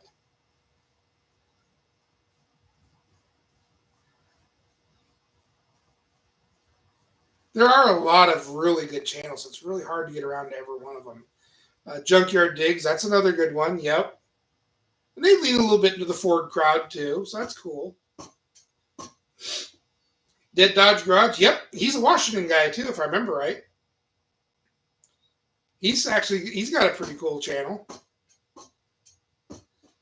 If I remember right, he's up I-5 north of us. Mortsky? I swear to God, of course, I was having a few beers. No, he looked short to me, at least to me. Probably to you too. We're both kind of tall dudes. I mean, I'm 6 foot, 5'11", and he looked shorter than that to me. Maybe it was some lookalike doppelganger. Could have been. But I swear to God, it was him. I mean, just the face is hard to mistake.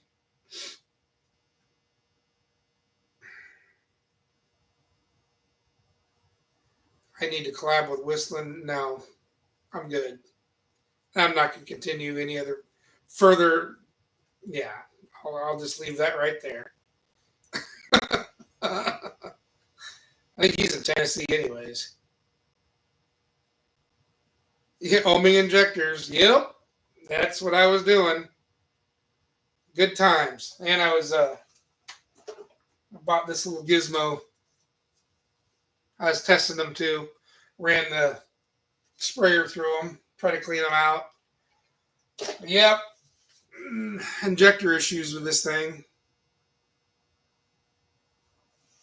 I'm between 5'11" and 6'1". Between which and how fast you're running out the door. Yeah, I tried real hard to be 6 foot while I was in the service. It gave me about 3 extra pounds on my max. You would learn to wear about 3 pairs of socks when they do your height measurement. You just got to remember to do that consistently, because then they want to know why you lost an inch or a half an inch.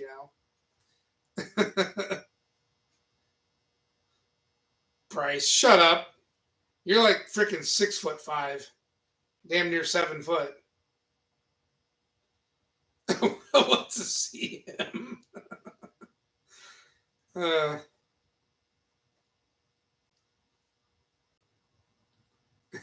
Centimeters.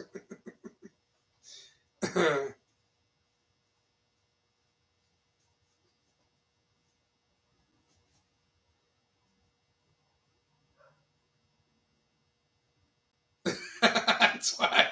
Right on. That's a smart move there. I didn't know anybody in the admin building to befriend with cases of beer to get through my measurements. That was later on after I'd already been busted.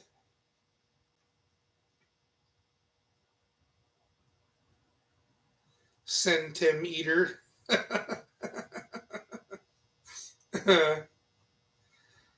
No, some of the old heads, they kind of gave me tips on how to get yourself a wee bit taller just to get a pound or two. Oh, the way they were doing the weight back then in the military was so stupid. Or they figured your body fat percentage. I mean, I'm obviously blown way over that now. But back then they used to tape your waist, tape your neck, and then they compared it with your height. And that's how they calculated your body fat, which is about the stupidest possible way you could do it. Because nobody's built the same. I mean, back then I had hardly any waist at all. And the problem was I had no neck to go with it either. So one of my senior NCOs was like, hey, work your neck out. So he'd show me a bunch of neck exercises and stuff to build your neck up to the size of your head. He goes, you'll never have a problem with a weight management program after that. It's just dumb. The way I think everything's changed now. They do it completely differently now. But there's a lot of guys that had problems with it because the tape measuring it was not an accurate way of figuring it out. And then the weight. So for a 5'11" guy, your maximum weight, maximum was 199. And there's no way in hell with the exercise program they wanted you to maintain. There's some guys that bulk up, and some guys don't build the body mass in the same places. Like one dude was in my unit, he had kind of a bubble butt to him. Well, it was killing his tape measurement, but he was not fat at all. He was actually quite muscular. And they got popped in the tape measure every freaking time.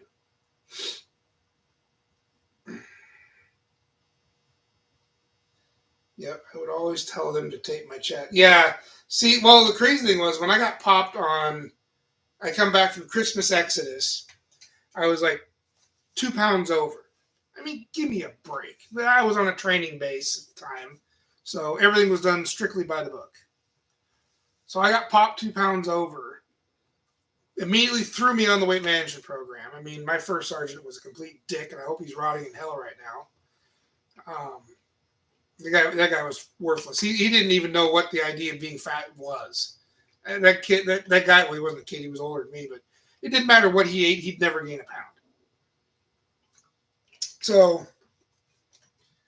I ended up on the program, and the irony behind it is they put you through these classes, how to eat, blah, blah, blah. Basically, you starve yourself to death is what you end up doing. Because it doesn't matter what you eat. You're already thin. One of the classes had a pinch machine. I'm sure Chaz probably heard about these because some of the other services do accept a pinch test. Marine Corps, I believe, was one of them. So they had the pinch machine there, even though the Air Force doesn't allow the pinch test. They went ahead and did it, and I was 11% body fat. At that time, when I was over, I think it said when they taped me, I was 22%. The pinch machine said I was 11%. So when you're 11% body fat, how much weight am I supposed to lose to make their weight? I mean, it was just stupid. So calipers, there you go. Yep, same thing. And a lot of guys did well with that because it was more realistic. You know, Air Force wouldn't do it. Air Force would only do the tape measurement back then. And I fought that through the whole time I was there. And I'm like, piss on this. I can't do this for another 16 years. It's going to catch up to me. I'm not going to make it. I mean, obviously, we see the end result right here, but this is me not giving two shits either. I probably 4 or 5 years ago, I just said to hell with all of it. Well, and that's just it, Taco. I mean, in order for me to get down to where they wanted me, I literally stopped eating. I mean, I was skipping my dinners. I'd have a half a pack of saltines. I'd pass out because I would have such low energy, I couldn't hardly stay awake. So I'd pass out so I could get up, have enough energy to make it to open ranks in the morning. And it was all I could do to get through the day. And I was losing the weight, but I didn't have any energy either. I had like zero. And this was way back before energy drink. I mean, the closest thing for an energy drink back then was friggin' Jolt, if you can remember that stuff. We didn't have any real energy drinks back then, so that was it. You were eating loads of vitamin C, and if you were crazy enough and could find it, Jolt was your drink. I mean, yeah, I 100% believe that.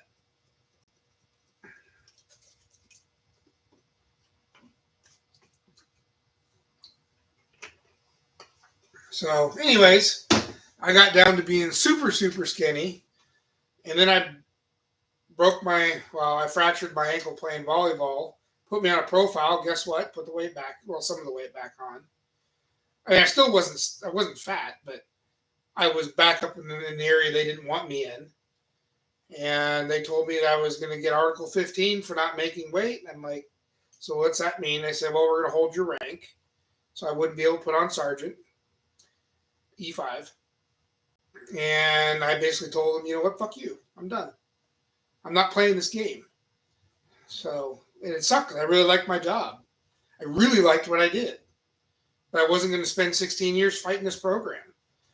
Little do I know later on, because I had a lot of the guys I served with, I talked to, plus a buddy of mine that lived here. He kept me informed, and 2 years later, they revamped the whole program. I probably would have been just fine. But I was looking at it at the current standpoint. I'm like, I don't want to do this. This is stupid. Had it been on another base, it probably would have been a completely different direction. But I was on a training base, and they did everything strictly by the book. Sucks, you know. I really, really, really enjoyed my job. I really liked the people I worked with. Of course, most of those guys left. They all got orders to other bases, but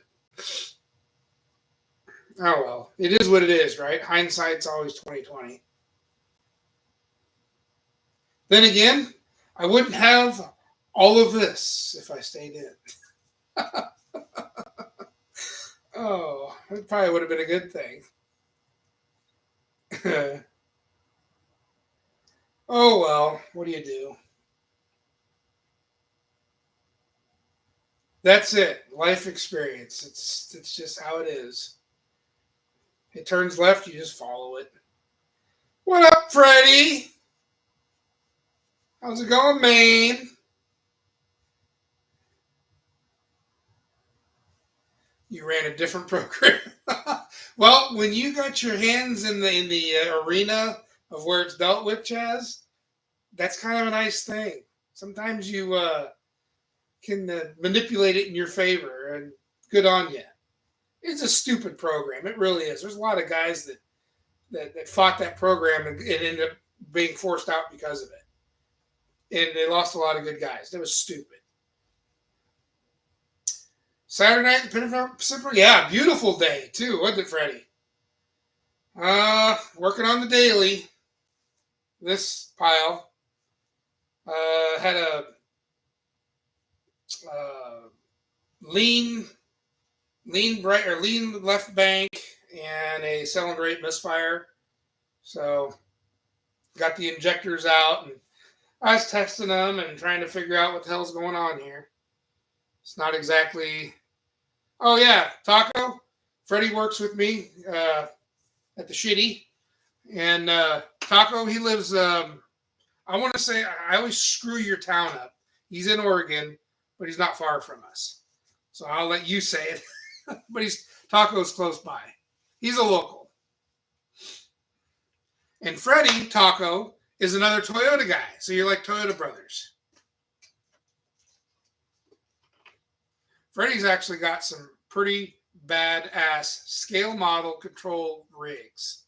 And he builds these things, and they're pretty freaking badass. Eagle Point, there you go. I always screw it up. Sorry, Taco. That's why I figured I'd let you do it. But Freddie's a Toyota dude, and he plays with the scale model radio control. Built some pretty badass stuff. Really cool stuff, actually. I keep telling him to get on the old interwebs and make some videos on some of that stuff. People watch it.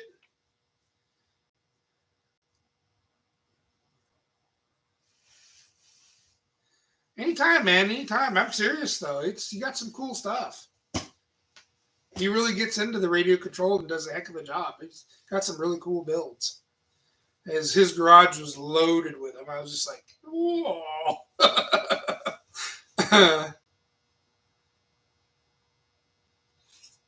91 on Wednesday? Oh, God. Well, that sucks because I'm off. I took the week off.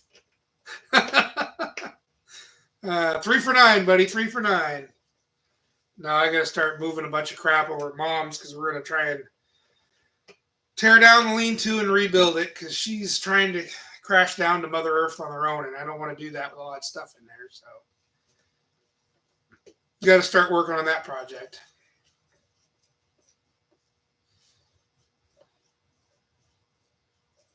No, I think the AC is going to be okay. What I need to do is get this box right here. This is the AC for the shop. That's what needs to go in.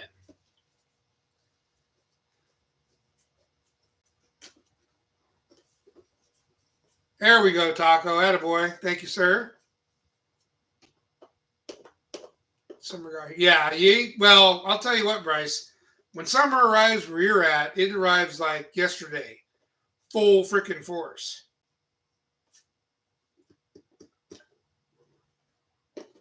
Well, I've never had shop AC, so this is going to be different, and it's going to be very welcomed. And I'm going to poke it in the wall right there. But I got to figure out I got to get this thing out of the way and done and move all this garbage out of the way and get to work on it. Otherwise, it's going to be into summer by the time I get it installed.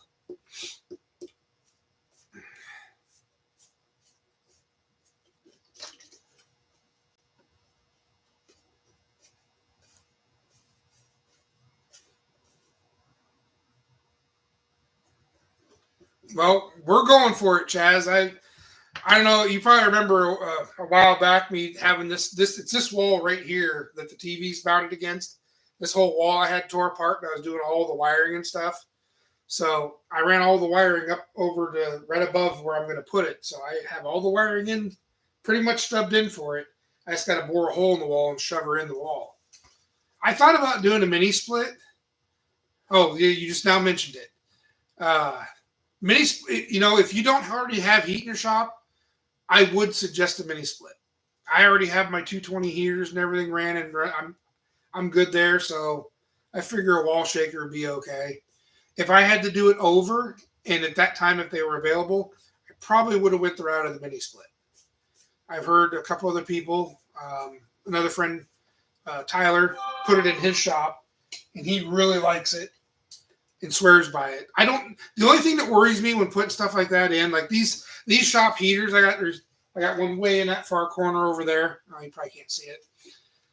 I worry about the dust and dirt. With the shop heaters, I could take them down, blow them out, clean them, no big deal. This air conditioner, I'm going to build this fascia piece to it, and I'm going to have an interchangeable filter on the front of it. So if it's drawing in dirty air from the shop, hopefully it gets into the filter before it gets into the actual evaporator unit. Because that's the problem I have with my house AC is a lot of the dirt and dust that kicks up outside and gets jammed in that condenser, and it's a fight. So if I can keep the air filtered going into the AC unit, it should be okay. I don't know on those mini splits. I'm sure it's probably easier to filter that air than it is one of these shaker units. But that's definitely something I would look at. Some kind of pre-filter into the mini split.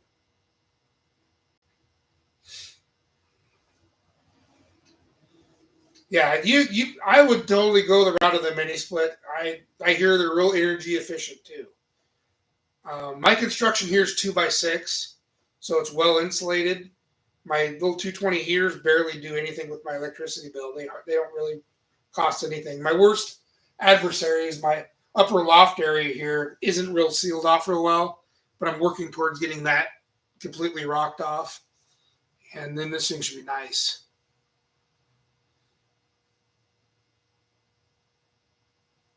Sure, hell, even like a small personal unit, just to cut the temps a little bit, man, makes it a total different deal. Oh yeah, I think my dad he bought a smaller unit like that and put it on a cart right by his man door in his shop, and even though it's not all blocked off, he had it just sitting there. It was blowing cold air in the shop. It helped it a little bit. Anything's better than nothing, dude. The fat guy thing, I'm there with you. Fat guys need cool air. Oh, it's getting harder as I get older too. But no, if I can get my air conditioning thrown in before things get crazy, I'll be a happy camper. At least I'll be able to. Usually, if I keep the shop closed up, it's tolerable up until about 4 o'clock, and then I'm done. And, or 2 o'clock if I'm out here working in the morning, then it just gets too hot and I got to get out of here. But fortunately, I'll go work at my mom's place over my dad's shop. That around noontime, her backyard turns completely shaded, and the shop over there isn't bad. So sometimes, like after work, I usually go over there, her place, and help out her over there, and then work in the shop or whatever. So pleasant to work in their backyard. Mine is like a sauna. The way the sun swings around, man, afternoon is just like you're out there cooking. I was tearing apart an F1 hood because the guy was coming over to pick it up, and I wanted the latches and stuff out of it. I was out there just baking. I mean, literally baking. Probably as fat as I am, bacon. But no, it was bad.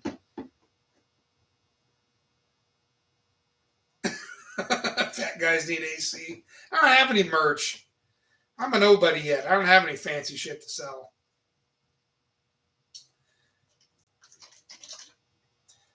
Thanks, Freddie. You too, man. Enjoy your Memorial Day. Sure you got some good stuff planned and the barbecue ripping. We're going to do the same thing, I think. You have a great night. Thanks for stopping in, brother. I appreciate it. Freddie's a good dude, man. He's a blast.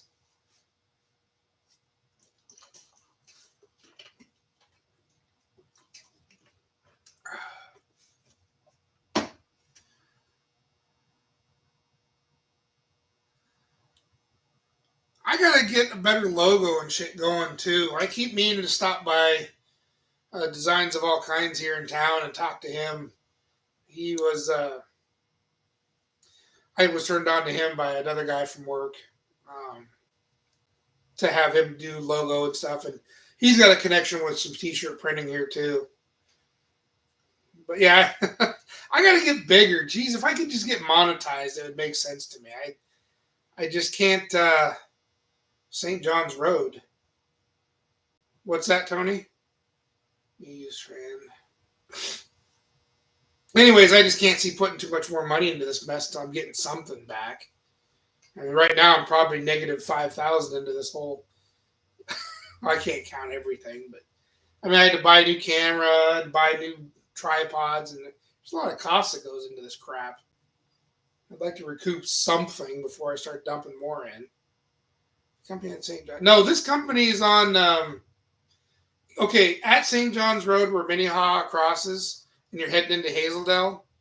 It's like I'm trying to remember the number of the street. I want to say it's 20th Avenue. Um, it's named Designs of All Kinds. He's kind of running it out of his garage right now on his property, his shop. He used to have an actual office over by Hazeldale Lanes, but he doesn't have that office anymore. He kind of condensed back to his place.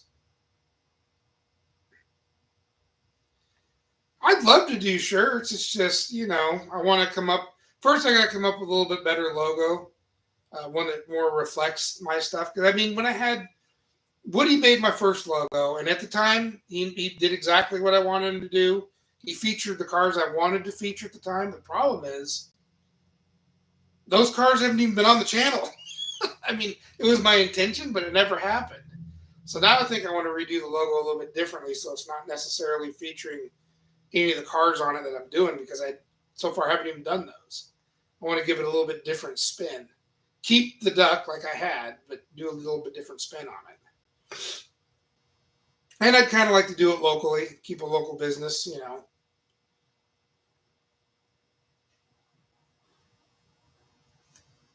Yeah, his shop, Tony, was over by Hazeltine Lanes. I stopped by there the other day and they were closed up. And that's when Phil at work told me that, oh no, he's running out of his house now. I'm like, oh well, hey, if it saves on overhead, great.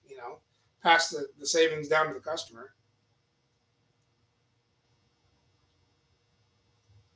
Oh, oh that's all right.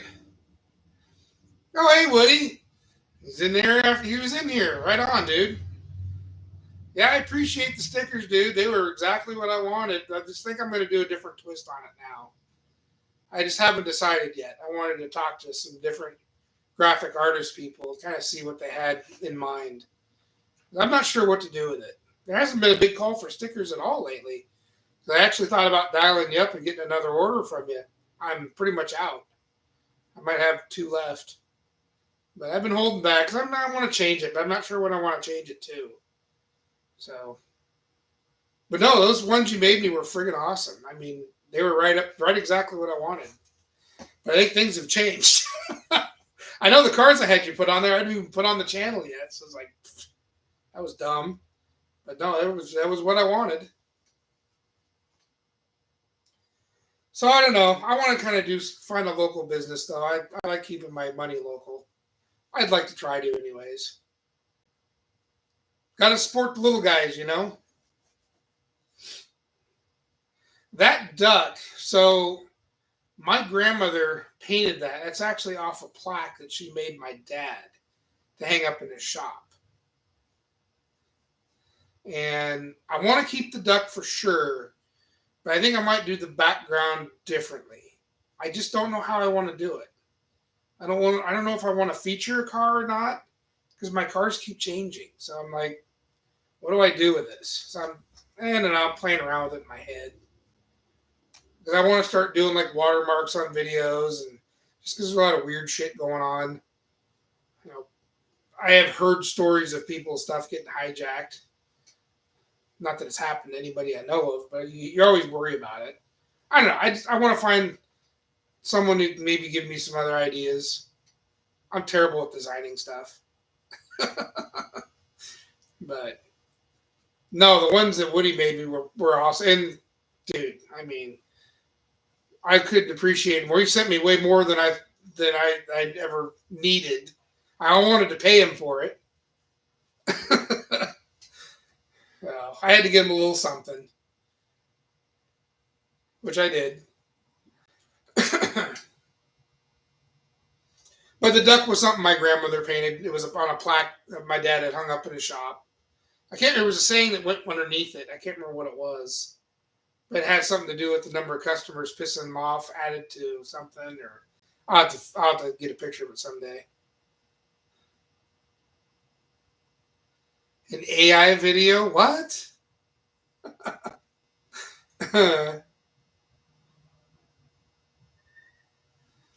So I don't know. That's something else in the works too. I got to figure out a little bit different logo, just something different. Everybody else is changing theirs a little bit, and I'm feeling left out. It's gone 4 years. It's pretty good. And until I find a replacement, I'm just going to keep it the same for now. So I may have to call on some new stickers from you anyways, Woody, if you're still making them, just to tide me over until I decide what I'm going to do. Hell, I need to hang up my sticker thing. I still haven't done that. I made a big signboard deal to put all my stickers onto, and I wanted to hang it up in here somewhere, but I haven't even done that yet. I've collected everyone's stickers. I just haven't put it all together yet. Slacking. Been slacking. Big time.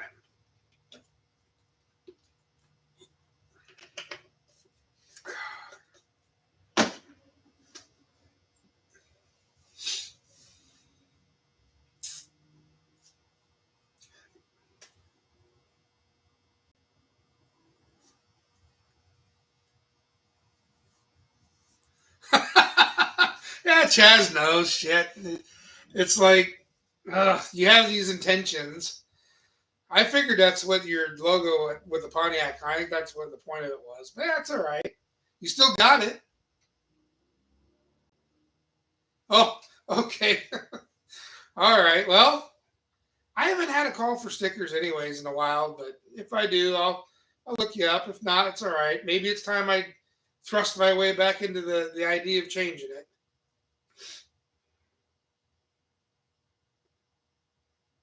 You know, I have this stupid camera. I wonder. It's my super crazy lights. I don't know if I have a way of shielding that. These the lights in here are crazy bright. I can't help it. I don't know if it's the camera. I tried adjusting it in the program and I can't. It doesn't want to adjust out.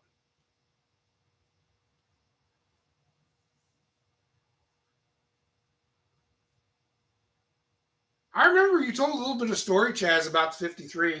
I think you were digging through it in one of your videos, and the rust is kind of starting to spread badly. Better get on it, bud.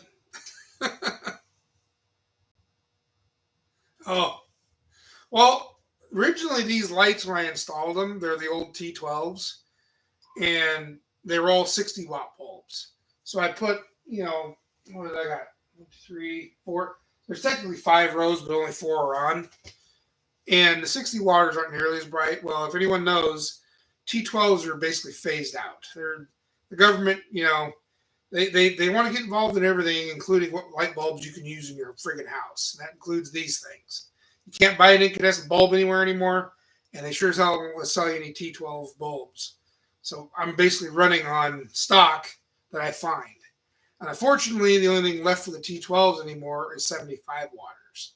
So that's what these are, 75-watt bulbs. And I've been resisting changing all my fixtures because it's costly. It was cheaper for me to buy another box of bulbs than it was to start changing out all the fixtures. And I tried, like this bay right here, my lift bay, are T8s. And that was the new thing at the time I put the shop up. But they don't even make T8 8-footers anymore. You have to buy the double set of 4-footers. They're end to end. So even these stupid lights are ungodly expensive because they're even more rare. They made T12s for 100 years. They only made these T8 8-footers for a handful of years. So I basically have an entire shop full of worthless lights. And I'm fighting rebulbing the whole place because it's going to be not cheap. So 75 watts it is. And really the power bill isn't that bad, so I really don't understand.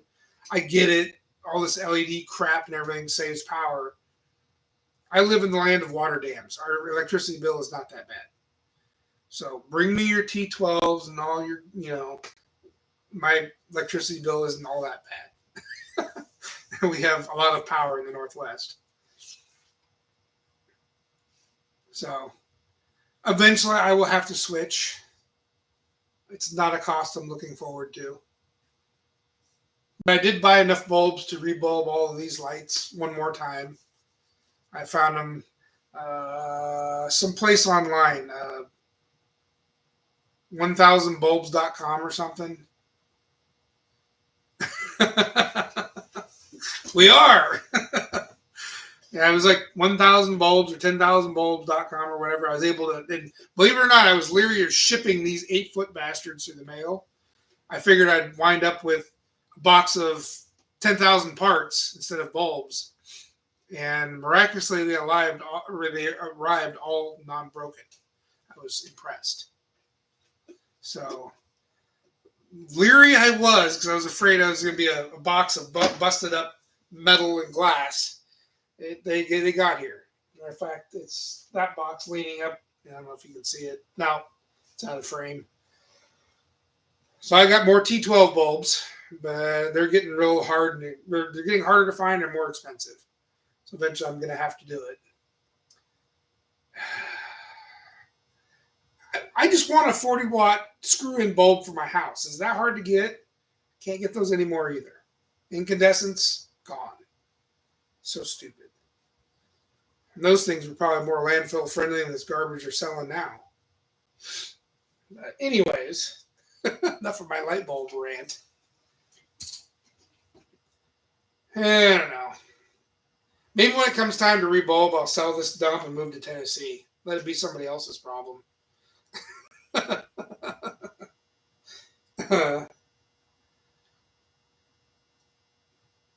gotta get this crap fixed if I'm gonna do anything. Oh well. No, you aren't the first one that brought it up, Taco. Shut up, Bryce. How do I feel about them? They work. How about that?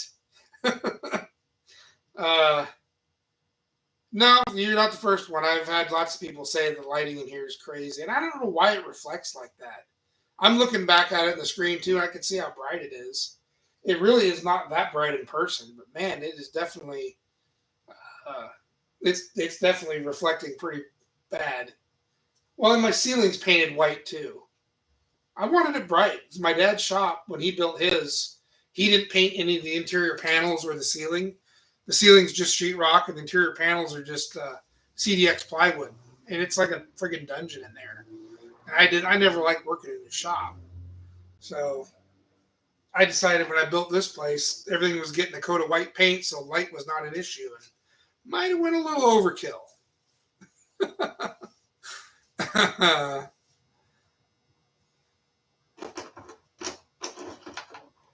How do I feel about T12 bulbs in general? I think our government's screwing us over. That's what I think. I don't think there's anything wrong with it. I will say, though, the T8s, when you turn them on, I know the 12s, until they warm up, they flicker real bad. The T8s don't do that. I kind of like those. But I think everything's LED now, isn't it? I think we got a bunch of LED sets in our shop at work. And they work. I guess. I'm sure they weren't cheap.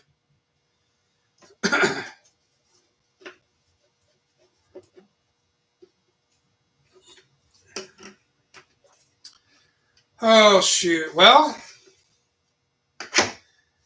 I'm thinking I might need to get off this thing so I can get something done.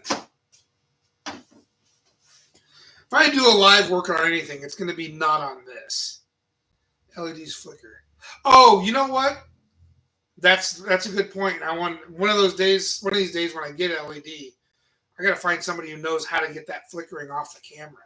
Somebody else did that, and it's like it's terrible. It's something to do with the frame rate or something. I don't know. It's definitely, yeah. I don't. The flicker is annoying. I don't know how you fix that. Got to find some computer brainiac that knows how to fix that. I think Dee Speed Shop was having that problem in his old garage when he installed a bunch of those LEDs, but he had it figured out after a while. He's too big to talk to small peanuts like me. Well, even my GoPro, I think, does the same thing, Taco. It's got to be the frame rate or something screwy. Oh, okay. So now I don't think Chaz's flickers like that. If he's all LED, and you got pretty good lighting in that shop. Huh, interesting. Or with a refresh rate, or I don't know. I don't know what the hell. There's some setting. If it does do that, you can change. You know, we used to have a pager at work. We got rid of it finally for a cell phone that we take home. Those pagers, I got a story with that. I hate pagers. Back when I moved up here, one of my first jobs, and Tony's part of this, because I was towing cars with Tony, and having that damn pager for a week long, because we alternated it week by week. I have like PTSD from that fucking thing going off. I'd no more than get the eyelids shut for a decent nap, and that piece of shit would start dancing on my nightstand or the table or whatever. I literally had PTSD of those stupid ass pagers. Just because that thing would never stop going off. Of course, when you're towing, you got to get the calls to make the money. But man, and of course, I had a real young son at the time. He was not even a year old yet. And it was a different time. Sleep was like, I never got any. I never.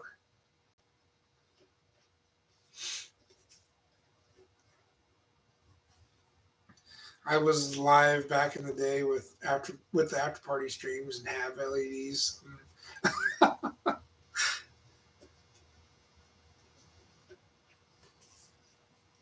Huh. So it's just lights on cars with a dash cam. I don't know. I couldn't tell you. I'm not sure. Well, Chaz, I'll use my phone when I'm over at my dad's shop. I'll use my phone because I don't carry my GoPro with me half the time. Because I'll go to work and I'll just stop by my mom's on the way back, and instead of swinging by the house and picking it up, it's kind of out of the way. So any of my videos you've seen with the 55 or that blue Dentside or the orange truck, those were all shot with my camera. I might have brought the GoPro over there a few times because I planned on a shoot on a weekend. But a lot of those videos I shot over there were with my camera, with my phone camera.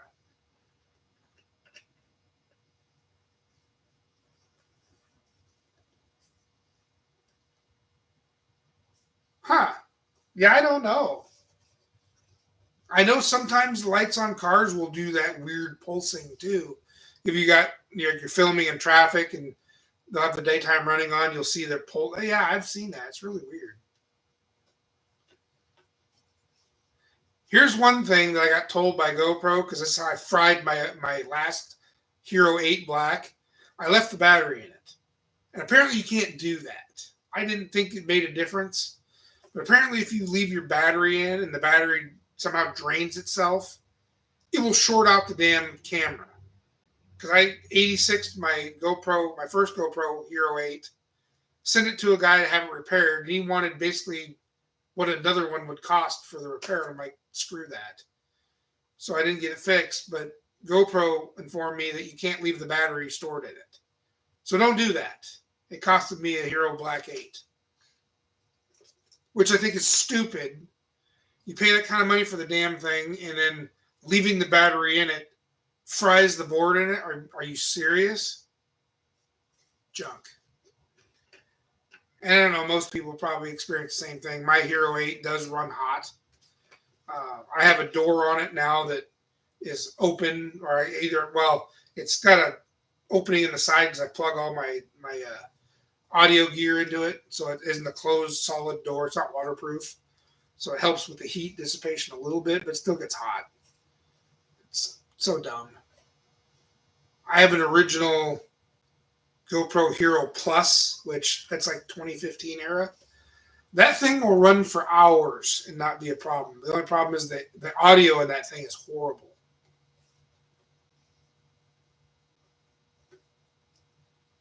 Check that thing out, Chaz. Make sure it still works. I don't store the battery. I keep my batteries charged up. I don't know. I think I have like 4 or 5 now. Because I got another one with the new camera. I bought another Hero 8 Black. Because what these assholes do is they force you into buying more crap. So I was going to get a Hero 9 or 10 or whatever it was, the next one was. None of my gear works for that. None of the charging, batteries, and garbage works in it. So I was like, screw that. I'm going to buy another 8. I'm not going to succumb to your crap and have to buy all this new batteries and chargers and garbage.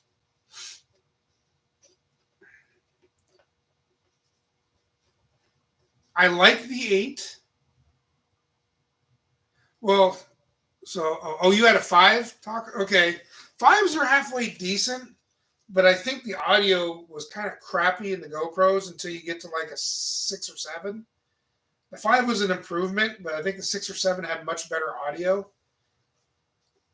And I think those were lithium batteries in the 5s, were they? Or were they NiCads? Because sometimes you just need to get new batteries and everything's ducky. Yeah. They were good cameras, but the audio was just not there. I had that with my Hero Plus. It was great, shot great video. You could beat the crap out of it, dunk it in water, you could do all kinds of crap with it. But the audio was just horrid. Because it was weird. The Hero Plus was trapped in this solid case. You couldn't take it off. Unlike the newer ones where the waterproof case, you could remove it from it. NiCads. Yeah, if you bought some new batteries for that, it'd probably work great again. Other than, obviously, the audio. But that would be a good camera that you'd, like, stick to the roof of your rig or do action shots where there's not much audio involved. Because if you accidentally lose it off the roof of your car or whatever, it was a 5. Just tether it so you can at least get the stuff off of it. I still have my Hero Plus. I think I would do action shots with it, without audio. I mean, the audio is okay. It's just way low and muffled. It's not clear. The 7 got a good rating, and the 8 was the latest of that series. That's why I bought the 8. The 8's audio is great, but it chews up batteries. I think I can get about 30 to 35 minutes recording time. And if I do them back to back, I'm like maybe 2 or 3 batteries deep, and the thing overheats. It doesn't get set on fire; it just shuts down for overheat or whatever on these hotter days, anyways. But I seen this other action camera advertised on Facebook. I can't remember the name of it, but they tout that they're better than the GoPros. I just haven't nutted up and bought one to see what they're like. I was afraid of throwing away a couple $100 again on some other knockoff camera that probably doesn't work nearly as good. Sorry. It's been a long day today. It's getting late too. Looks like I might not actually fix this today after all. Tomorrow.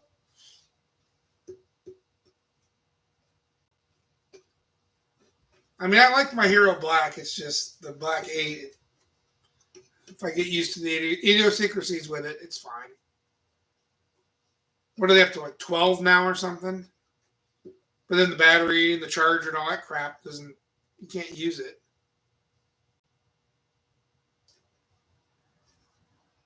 Like this camera here, is just some deal off of Olys Garage Live tomorrow.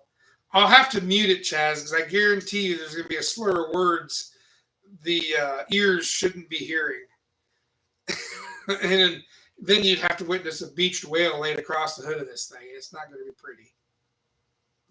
It'd be a big censored circle right there. No one wants to see that. I'll do some more live Olys Garage working when it's something cooler than this. This isn't cool. There's nothing cool about this at all. This is on the scale of the Toyota project. Nothing cool. And then you'll just have to watch me because I couldn't sit here and follow the chat. I mean, I guess I could, but it definitely impede my process. Oh, that fuel rail is going to piss me off. I can tell you that already. I will tell you right now. I can probably feed the injectors in, but when it goes to snapping the rail on over the top, not tearing up any of those seals, there's going to be a slur of words that is going to make many blush. Well, I figured you were good to go, Chaz. I think there's a lot of editing done in your video, too, when shit gets a little heated. I'll tell you what, there's some tools that have turned into airplanes in here. There's been a few. I do need a crew. If I had an editor guy and I had a camera guy, I could really turn out some shit, let me tell you. Because that's what slows me down. I mean, I'm not trying to say I'm anybody special, but I have a lot of projects to do in it between the editing and the filming, and that's time consuming, you know? Especially when you want to get the good shots. I missed a prime shot you guys would have loved. This was way back in the 76 F100 videos. I was retorquing the pinion on the rear axle. Not much to see, right? I mean, it's like 600 foot-pounds or some crazy shit. And I bought a fixture. It's designed to bolt onto the pinion and set up for a torque wrench. The only problem was attaining that crazy, it might not have been 600, probably 300 some odd foot-pounds. But I was trying to recrush a new crush sleeve. And I should have just put the old one back in and just done a tension adjustment to it. Oh no, I had to put a new crush sleeve in. I had this thing bowed. I mean, I think I had it up to 600 just to get the crush sleeve to start crushing. Because the torque was really only like 300 foot-pounds or something. But it wouldn't crush. So I had a cheater bar on this thing, and I was just, I mean, it looked like a U. And all of a sudden, everything let go. I went flying that direction, because it was on the lift right here. I went flying that direction and hit the floor like a sack of shit. I didn't have the camera going, because it was no big deal. I was just going to torque this thing and move on to the next deal. I replaced the seal on the pinion, was what I was doing. Oh my God, I was sad because I didn't have it rolling. It would have been a great clip to throw in the film. And ever since then, I've had a problem with my hip. So it knocked some kind of, I don't know, there's some shit that forms in the ball joint of your hip from years of abuse. Well, I knocked it all loose, and it made me, I had to go get injections to deal with it. It was bad, but it was funnier than hell watching my dumb ass fall to the ground. Didn't have the camera on. So, he's mentioned a few things you shouldn't do.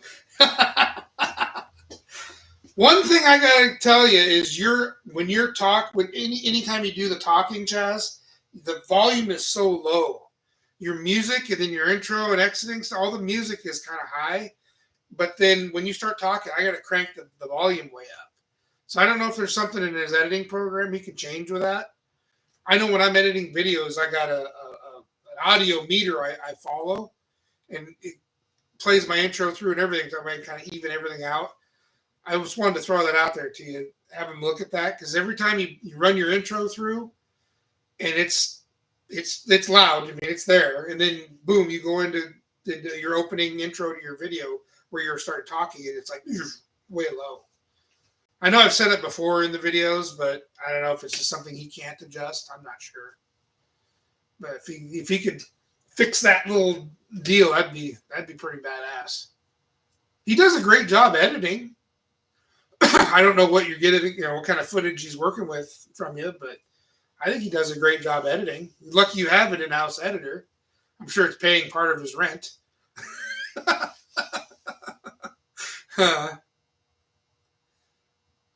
You think he's ignoring you? Oh, sounds like there needs to be a rate change. The editing firm's arguing with the producer. Well, he does a good job. I wish one of my kids was involved in that. Anyone watch Tom's Refurb? No, I don't think I've heard of his channel. What does he refurbish? My daughter was starting into the graphics design thing, and I think it just, for what she was doing, she was enjoying it, but it just wasn't really her thing, or she wanted to leave it more as a hobby, but I couldn't get her into doing any video editing. And I'll be honest with you, to be a video editor, you really got to get the feeling of the person you're doing the editing for, or you got to be the one that you're editing your own stuff, because it's just your sense of humor. He's a young guy having fun. Oh, I haven't heard, or I'll have to check him out. Give him a looky-see. Local guy or something?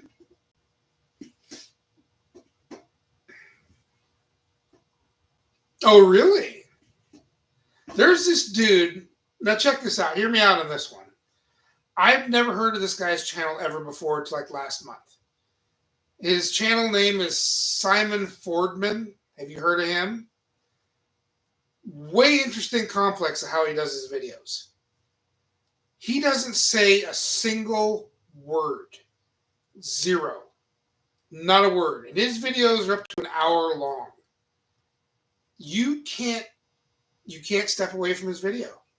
The way he does his shots, the way he does all his framing, and how he chooses his shots, I'll tell you what, he's like a 101 for figuring out what your shots are. Link, please. I don't have a link. You have to search his name. It's Simon Fordman. If you just typed it in the search thing, it should pop right up. He's got 1.3 million viewers or something. It's crazy. It's a large amount of viewers.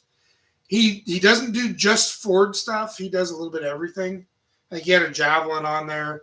But he goes through and buys these cars, and he picks like, I'm going to do these certain jobs. And he'll put in some writing. He'll put, but he won't say a word. Not a single word in any of his videos. But he'll go through his video step by step by step by step. He'll film exactly everything he's doing. He'll break a bolt or two, or he'll go to this point, or he'll drop the transmission out. Simon Fordman. Fordman. So Simon, just like you have it spelled, and then Fordman. Should pop right up. It's a big channel. And he's not that old. He's maybe either 2 years old or 4 years old. And he's got, I want to say he's got a couple hundred videos. But they're all real long. They're like an hour or 45 minutes to an hour, over an hour. But just the way he films them, you're locked on this damn thing, and you can't take your eyes away because you don't want to miss the next step. And you can also learn in the same process too, because he's kind of showing you what he's doing. It's interesting from a standpoint, like from our YouTube group that we have, the Bryce's group. Yeah, Simon Fordman, there he is, right there. Yeah, that should be it. If I click on the link, it might take me out of my live. But yeah, that should be it. Dude doesn't say a word in his videos, not a word. But his filming, like if you ever needed a school on how to do specific framing and shots, he's got this thing down pretty well. I've been watching his videos just to kind of one-on-one on how to do some better videography, because he does a pretty damn good job. Now, don't get me wrong. I guarantee you it's taking him 5 times longer to do a job because he's constantly moving the camera and having it follow him. He doesn't have any crazy equipment either. Hell, he's probably only got a couple, like a mini stand and a large stand. He's not using anything crazy. It might even be only his phone, but just the way he does the process of his shots, it keeps you engaged. I mean, I think if any one of us start incorporating some of what he does, even though we talk in a lot of our videos, um, I'm willing to bet you it might actually help out keeping the engagement up. I was impressed. Check him out, see what you think. He's got several different cars he's worked on, and it's the process of how he does them is really interesting. I would check him out just based on that, just to learn the videography stuff that he's done. I was impressed. And like I said, he doesn't say a word. Not a friggin' word. So, interesting stuff. I was going to start incorporating some of the way he was doing stuff. Obviously, I can't shut up, so I'll end up talking in mine, I would think. It's worth a watch just to see one or two. It's very interesting. I clicked on him because it said Ford Man. I thought, oh, cool, guy's doing Fords. Check him out. And the fact that he didn't say one word was like, how's this work? But I'm telling you, it's like a fly going to a light. You can't stop watching. It's weird. You're just sitting there waiting for the next step, and you're like, well, watching him as he's fixing up this car. It's old shit. It's not nothing really new. Right? Well, I was mainly interested in how he did his shots, because a lot of his shots were interesting. I mean, he really gets in there with the camera, and I don't know. I doubt he's doing it with anything other than a phone.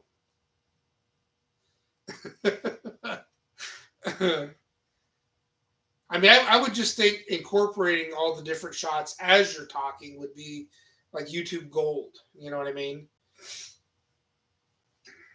I don't like the idea of copying anybody, so I wouldn't want to do that and copy the way he does them, because that's him. It's the way he does stuff. But I would like to take pieces and parts of what he does, the way he's doing his camera work. Definitely try to incorporate that. I really think that was a huge part of you staying focused on what he's doing, was just the camera work. So I don't know. It was something I wanted to mention, see what you all thought of that. Maybe give it a try. I know, Chaz, we couldn't dare go a video without you talking most of the way through it. But that's your thing, and it works out good. Your Tech Tuesdays, I mean, now I come home on Tuesday, and it's pretty much the first thing I click on, What's Chaz got going on? What's the subject this week? No, that's cool. Post it up, Taco. Well, when I get done with the live, I'll definitely go back and click on it. Yeah, post it up. Everybody post your links. That's cool. I'm cool with it. You know me, I'm easy. But it was something different. I'm always looking at something to improve the channel or improve what I'm doing.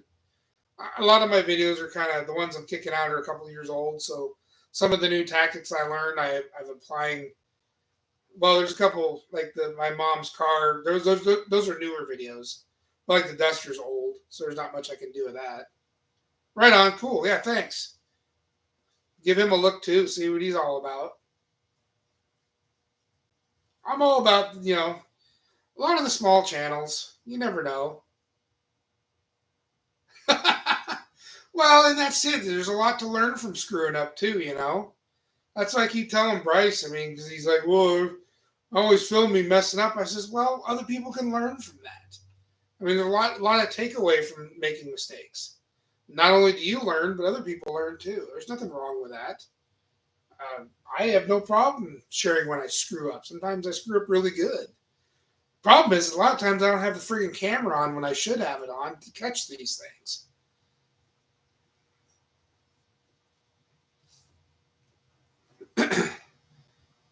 And that's how we all learn. I mean, I'm never going to bag on someone who wants to learn and they're making a mistake. I'd rather help them out. Say, hey, doesn't look like it's working out for you. I got a couple things I might want to have you try. Educating the world is more positive than bagging on people that are trying. I think, well, shoot, not picking on Bryce, but he had a couple people say some pretty shitty things in one of his videos. I'm like, really? What do you got, bud? Let's see what you got. Amaze me with your project. Oh, you don't have one? Oh, that sucks. Can't fit it down in mom's basement, can you? Yeah, things like that. You know, you can't bag on a dude that's trying. You can bag on a guy that won't listen to good advice. But, you know, there's those people too. I'm also one of those guys that's a lessons learned hard guy too. I don't usually take all the advice that's given to me because I'm sitting here going, well, why can't I do that? And then I'll go and do it and figure out, well, that's why I probably should have just took his advice. So I'm kind of the lessons learned hard guy too. But, you know, I don't mind sharing what I know. None of us are perfect. This guy included. Not perfect at all, by any means.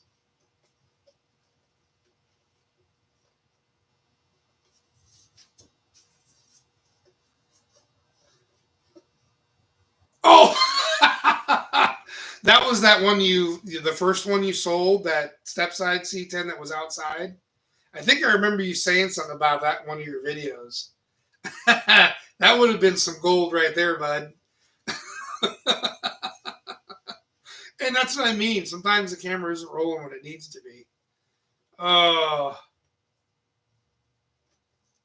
Yeah, was it a live stream, Chaz? I missed it, but I went back and started watching it from the beginning. And I remember Bryce making a comment about it. I think the comments were deleted because you guys like beat his ass and kicked him off the thing. But it's like, come on. Why are you going to bag on a dude that's really out there trying? I couldn't fathom doing stuff like that. It's just ridiculous. You know, guys out there really trying to give it his all, you know, doing what he can. That's bullshit. I ain't. And I know there's a few channels out there that do that kind of crap. I don't know. That's wrong. That's just so wrong. There's some there's some channels out there that I refuse to watch because of that, or because they're just so dead set in their ways that they won't even take good help. I won't waste my time. I'm not even name channels. I'm not even waste my time with that.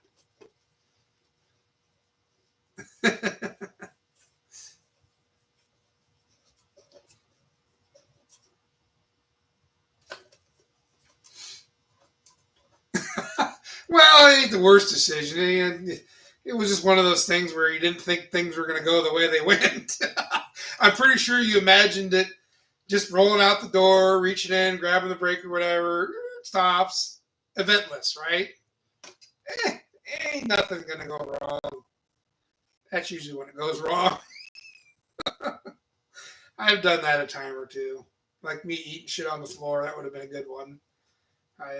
Because I don't think I'm going to do it again. I'm definitely going to be watching not to do it because it was painful. It was not good. So was the cortisone shot to the hip. That was just as painful. I don't want to have to go through that again. Yeah, see, yeah. I didn't think nothing was going to happen. Everything would be just fine.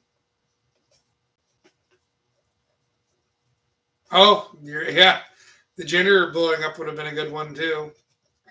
Again, I also had that truck bed trailer I made. This was before YouTube and any of that crap, though. I was pinching the rails on it and then welding on a stub to put the hitch and everything up. I've never had one of those death wheels blow up on me. I had one blow up on me when I was making cuts into the pinched rails, and it dug right into my knee. It was pretty gruesome. I had to have stitches on that one. But I think it blew up. Part of it went into my knee. I was fortunately wearing a face shield, and it bounced off of that. It was pretty freaky. It was definitely, it made me think twice on that one. Now I'm super careful of where I put my face. I still don't, because I'm fat and I sweat. To me, it's almost dangerous sometimes wearing goggles or a shield because I can't see. I think that's even more dangerous than eating one in the face. But I'm definitely way more careful of how that thing is positioned so that when she does grenade, I'm not in the firing range because it can happen. Oh, your wife's face was almost involved in this generator explosion? Dude. Oh, yeah, you're never going to hear the end of that one. Oh, Chaz, I watched that. Yes, I watched that episode when his beard went into their friggin' wire wheel. That was freaky. Yeah, that's when I had real long hair, there was times where it would wrap around to the front and it kind of freaked me out. I was double, triple tying it and tucking it into my shirt sometimes because I was afraid of my ponytail would come around and get caught up in the grinder or something. It was, yeah, yeah, that was. I seen that video. That was bad. He got lucky on that one. That could have been way worse. That could have been way worse. I'm imagining because it was a China freight grinder, it didn't have the power that the higher dollar ones would have that would have ripped that crap out. So, yeah, I'm sure he counted his blessings that day. That would have been gnarly. Yeah, Jason's actually I think he's in the Grants Pass area. He's not too far from me. He's probably close. Well, I don't know if Taco would be close to him or not. Taco's kind of east and down. I mean, west and down, right? I'm trying to remember where Eagle Creek is. But I think Jason's, I want to say he's outside Grants Pass area. I think.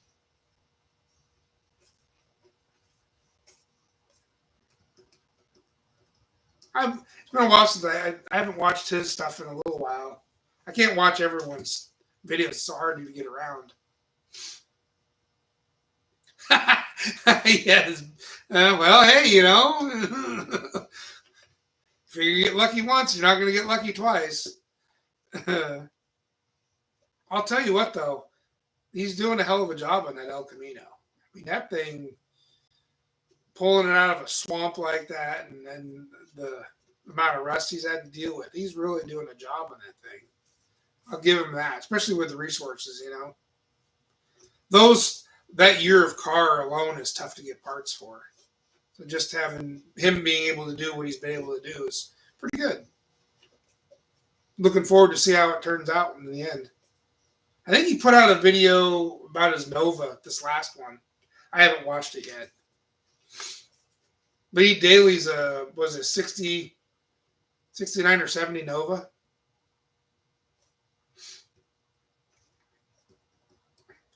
Well, you got to be resourceful. I mean, when you live in the hills, he's out there a little ways. I think he's got a fairly decent drive. I'm pretty sure he's got a day job and he's messed to make the drive. He's out there a little bit. So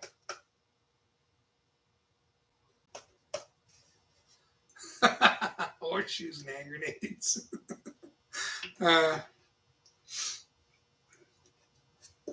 But he does a good job. I mean, for what he's got to work with, and he makes some. His videos are fun to watch. I haven't got a chance to watch his latest one yet. I seen him post it up. And there's other groups like Iron Trap Garage. I like to watch him once in a while. And he's my hot rod fix. And there's a bunch of channels. There's a dude in Illinois I watch once in a while. FOMO Co Garage, I think. I think I talked about him earlier. He's got some interesting stuff. There's so many channels. Oh my God, there's so many channels.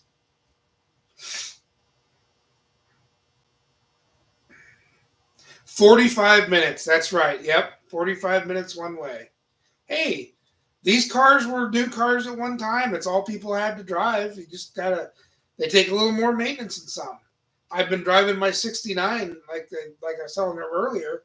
I've been driving every day to work. Granted, I don't drive it 45 minutes, but I haven't done anything to it either.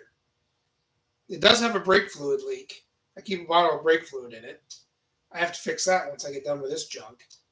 But I haven't changed oil in it since 2019. Bad on me. So I need to bring her in and give her a little bit of love. But I'm telling you, not even half a crank, it fires up, goes right to high idle, give it a kick, drops the fast idle, and away I go to work. It has not failed me yet. It still points the carburetor. That stuff can be dailied. Now, am I going to miss air conditioning? You damn right I'm going to miss it.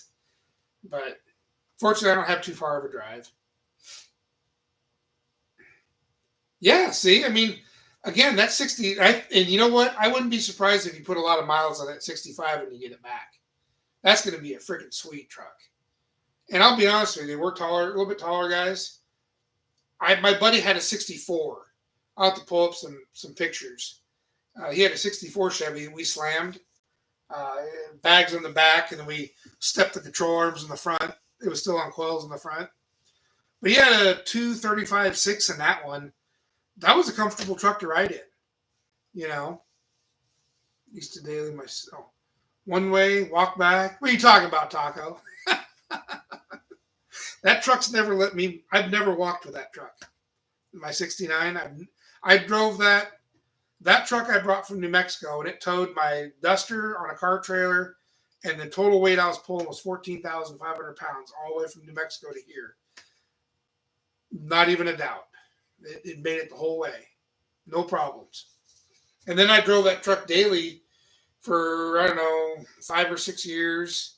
And then I got my white truck, and I drove it for a while until I got my super cab when my youngest was born.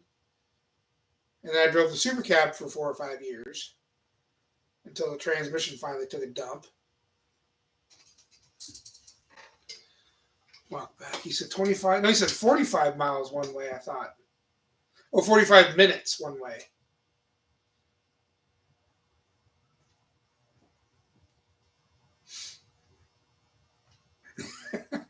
Well, I'm pretty sure he's got to go 25 miles back, I would imagine. So 50 miles round trip. I only got like 5 miles to work or something. So damn thing breaks down. It's still, I could get at least hitch a ride to work from there forward. It's not too bad. But for a month now, I haven't had any problems.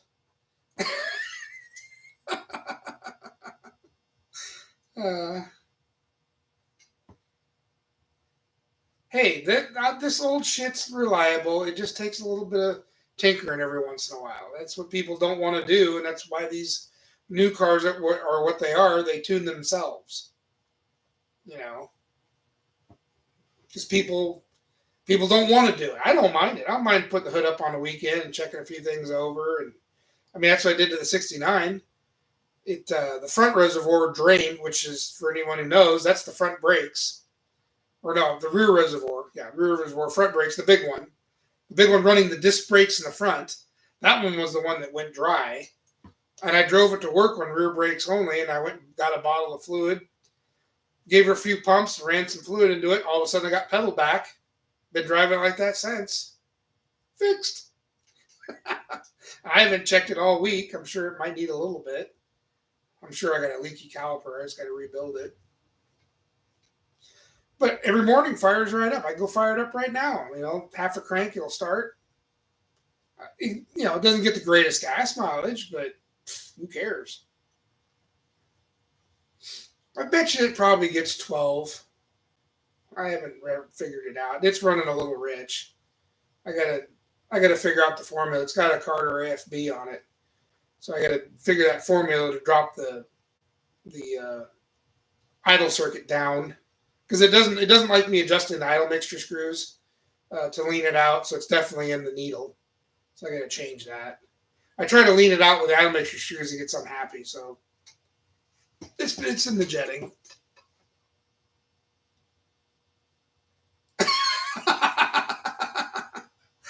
Well, that's if you want to challenge, Taco. Friggin' mechanical brakes. We're talking mechanicals and push-pull lever, not just, non-power brakes.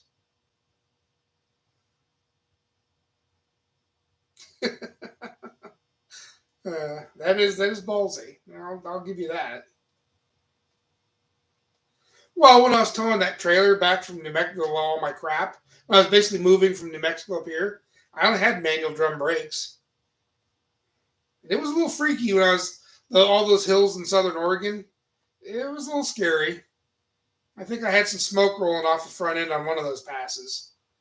Got going a little fast, looking at runaway ramp coming up. But I had to move all my shit. I mean, and it had no power steering then either. I put the power steering and power disc brakes on it after I got here.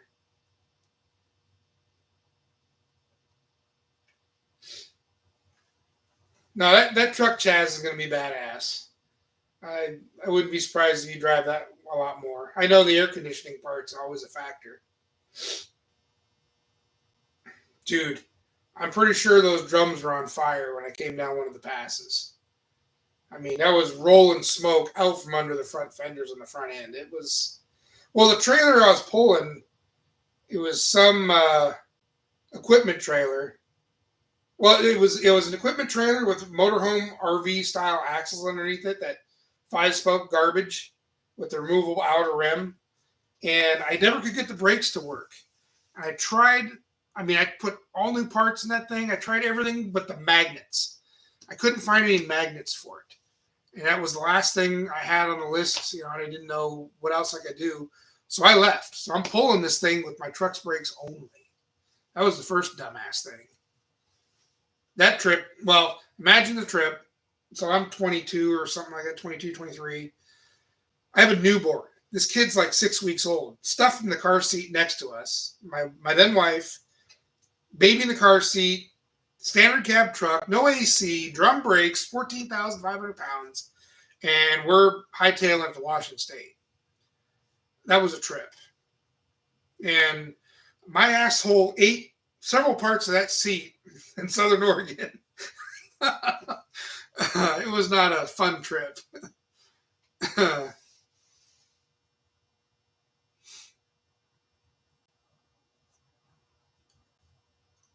Four-wheel disc? I don't know. I'm on the fence with rear disc. I mean, if you really want it, I don't think it's necessary. Drum seems to work perfect. You got to remember, most of your braking is 60-40 or 70-30, depending on how your rig's set up. Do you really need disc in the back? I was watching Dan 80-20. Jesus Christ, whose fuck car you're driving? I've always heard it being like 60-40 or 70-30. 80-20? I mean, it could be. But I was watching Dan fight the disc brake setups he's putting on the Nomad and the Chevy 2 and stuff. And I don't know. I don't know if it's worth all that. I mean, if you got a race car and you're tracking this thing or you're running it on the strip, okay, I can kind of see that. I mean, you're definitely going to get them hot, especially in the shutdown or going, if it's road race. But on a street car, well, okay. I mean, if you're going for the looks, yeah, I get it. I'm not that rich for rear disc brakes or that high of a status. This is more of a poor ass budget build setup going around here.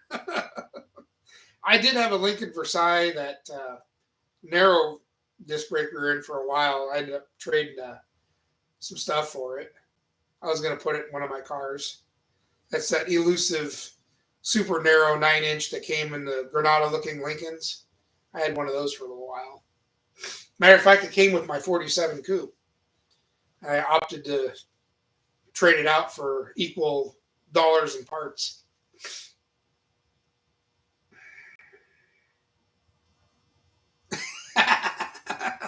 Yeah, but you're like going higher class white trash with the disc brake rear end.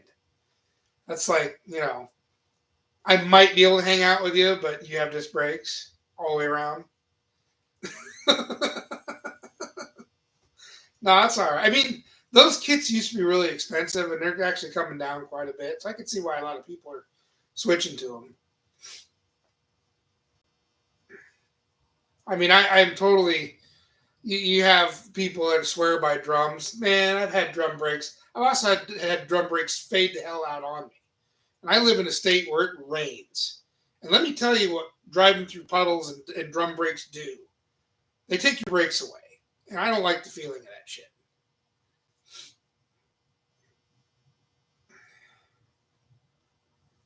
Double wide status. No, that's triple wide.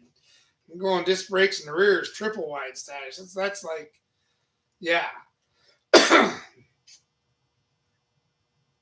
Just having something that runs and drives and stops and everything, that's double wide status. Single wide, your shit's on the lawn underneath blocks of wood waiting to run.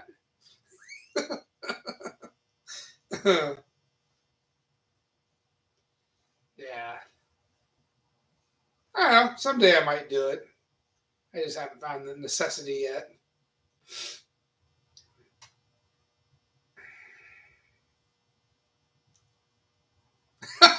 Well, hey, it ain't white trash if it works, you know? It's called being inventive or creative. It ain't wrong if it works. And actually, now that you mention that, Taco, I do remember a disc brake swap kit that uses Cadillac calipers, I think, if I remember right.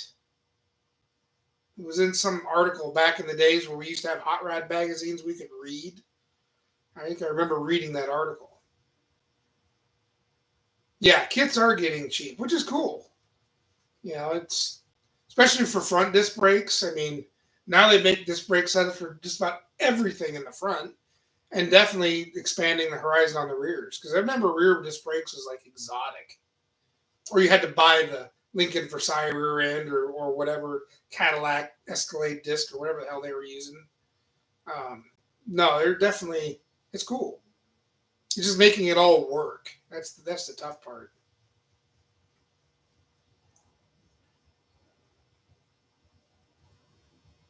I don't want to get too exotic where I gotta not be able to find that. That's kind of what I look at. Is I like to take my shit out on the road. If I want to take off to Long Beach and I have problems.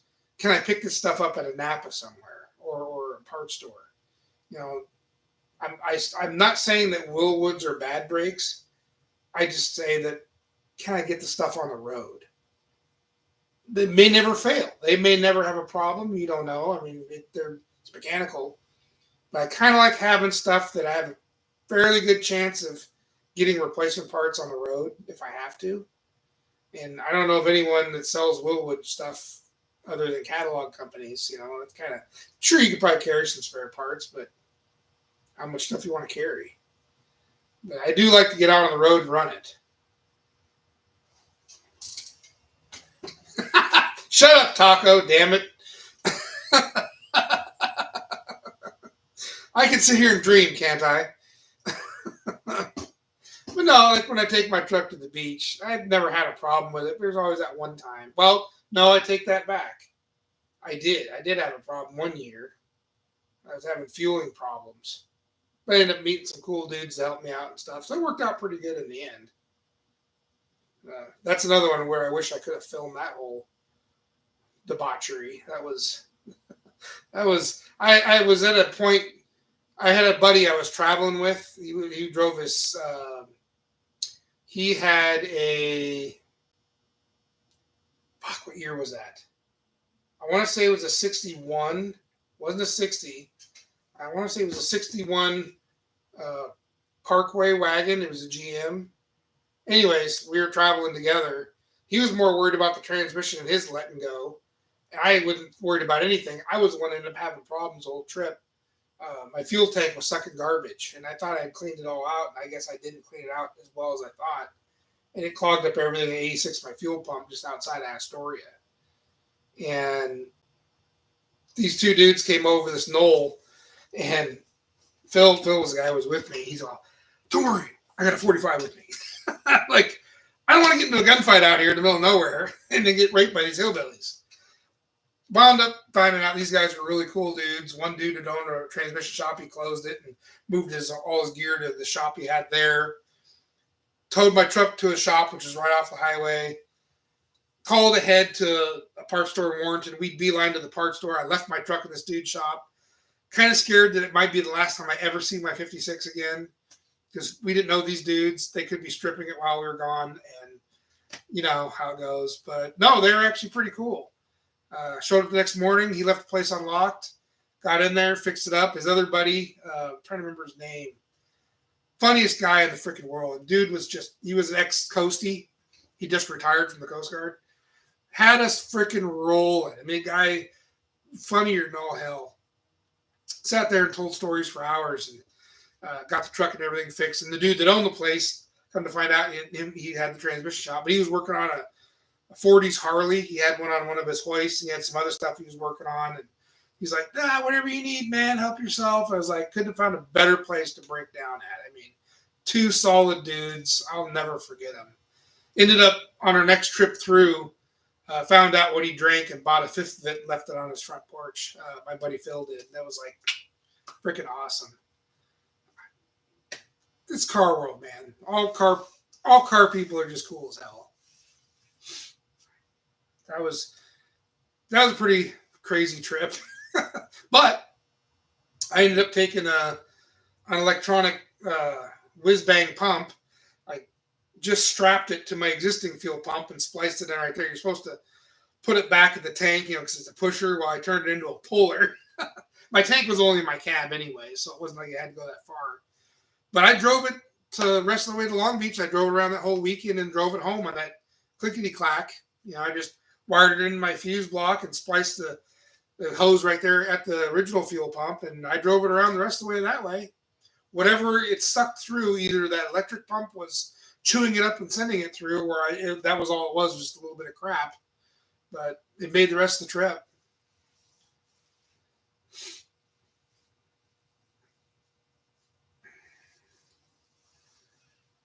Yeah, they were cool dudes. I'm trying to remember their names. This was many years ago. I want to say it was the first trip I took my 56 pickup on. I mean, I drove it around town a little bit, but I never had it on a road trip.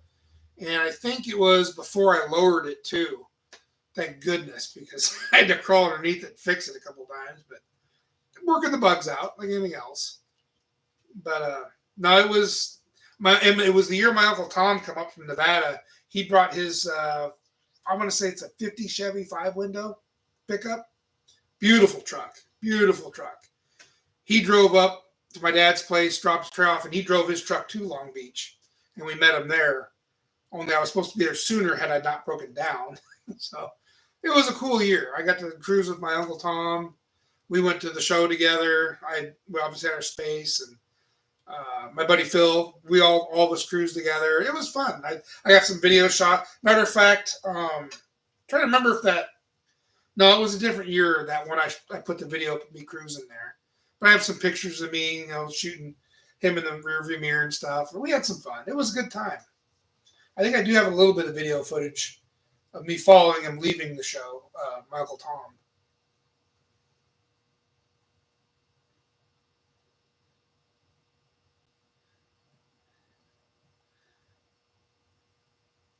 Oh, yeah, see? Yep. Just like your Sturgis tree. Yeah, it's the people you run into, the ones that are there to help you. They're just awesome people. Um, you never know who you meet. And they're always cool. They're always willing to help. I still belong to it. It's a group it's a message board called Ford Truck Enthusiasts, FTE. So this dude, I'm trying to remember his name. It's been a while since I've been on the boards. Anyways, he was semi-retired. He wanted to make a big circle of the United States, just travel around. He had a 53 Ford F100. Now check this combination out. I got an ounce of weed from all right, look at the safe for him.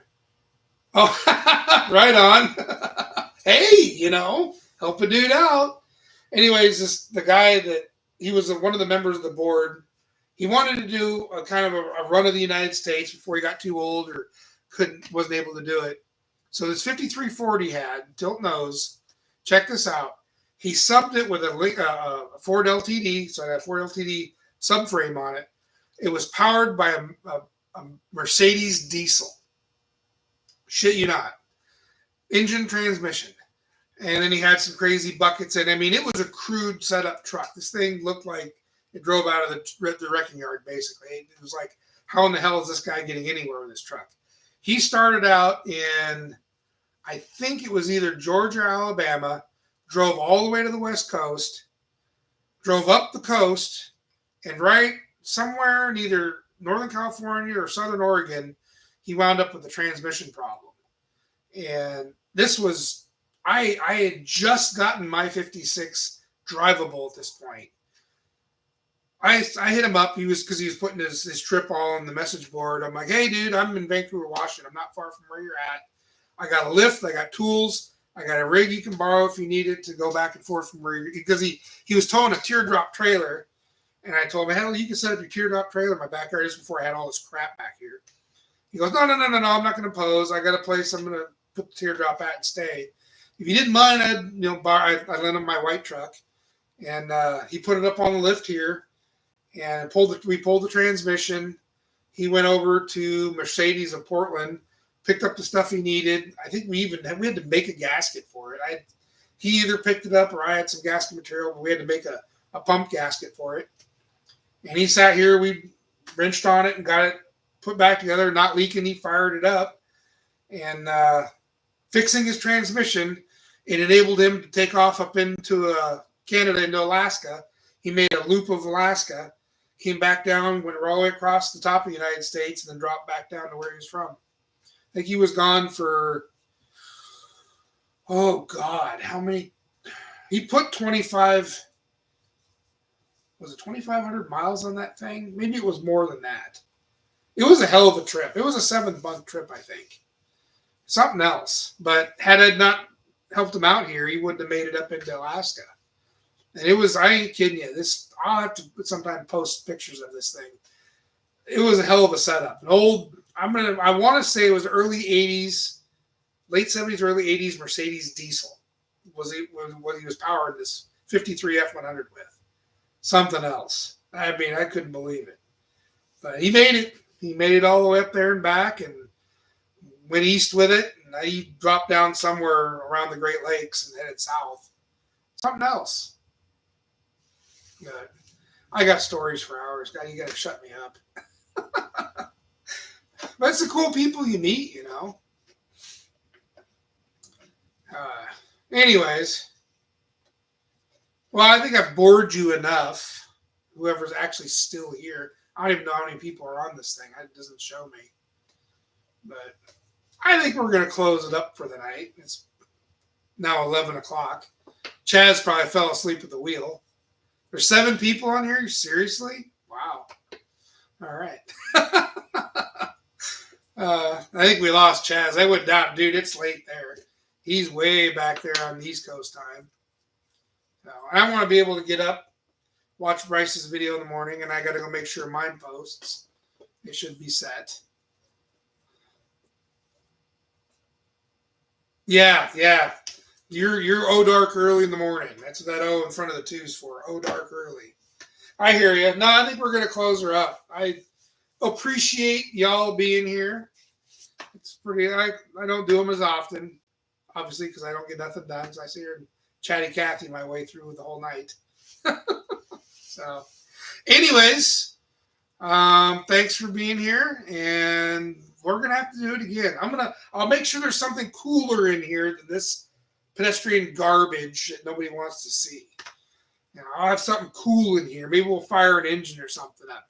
I got a couple on some run stands, make some noise, racket, piss off the neighbors, have a good time. So, anyways, everyone have a good night. We'll see you on the next one. And don't forget to check out Bryce's tomorrow. And I'll be posting one early in the morning as well, hopefully before Bryce takes all the attention. We'll see you guys later. Have a good night.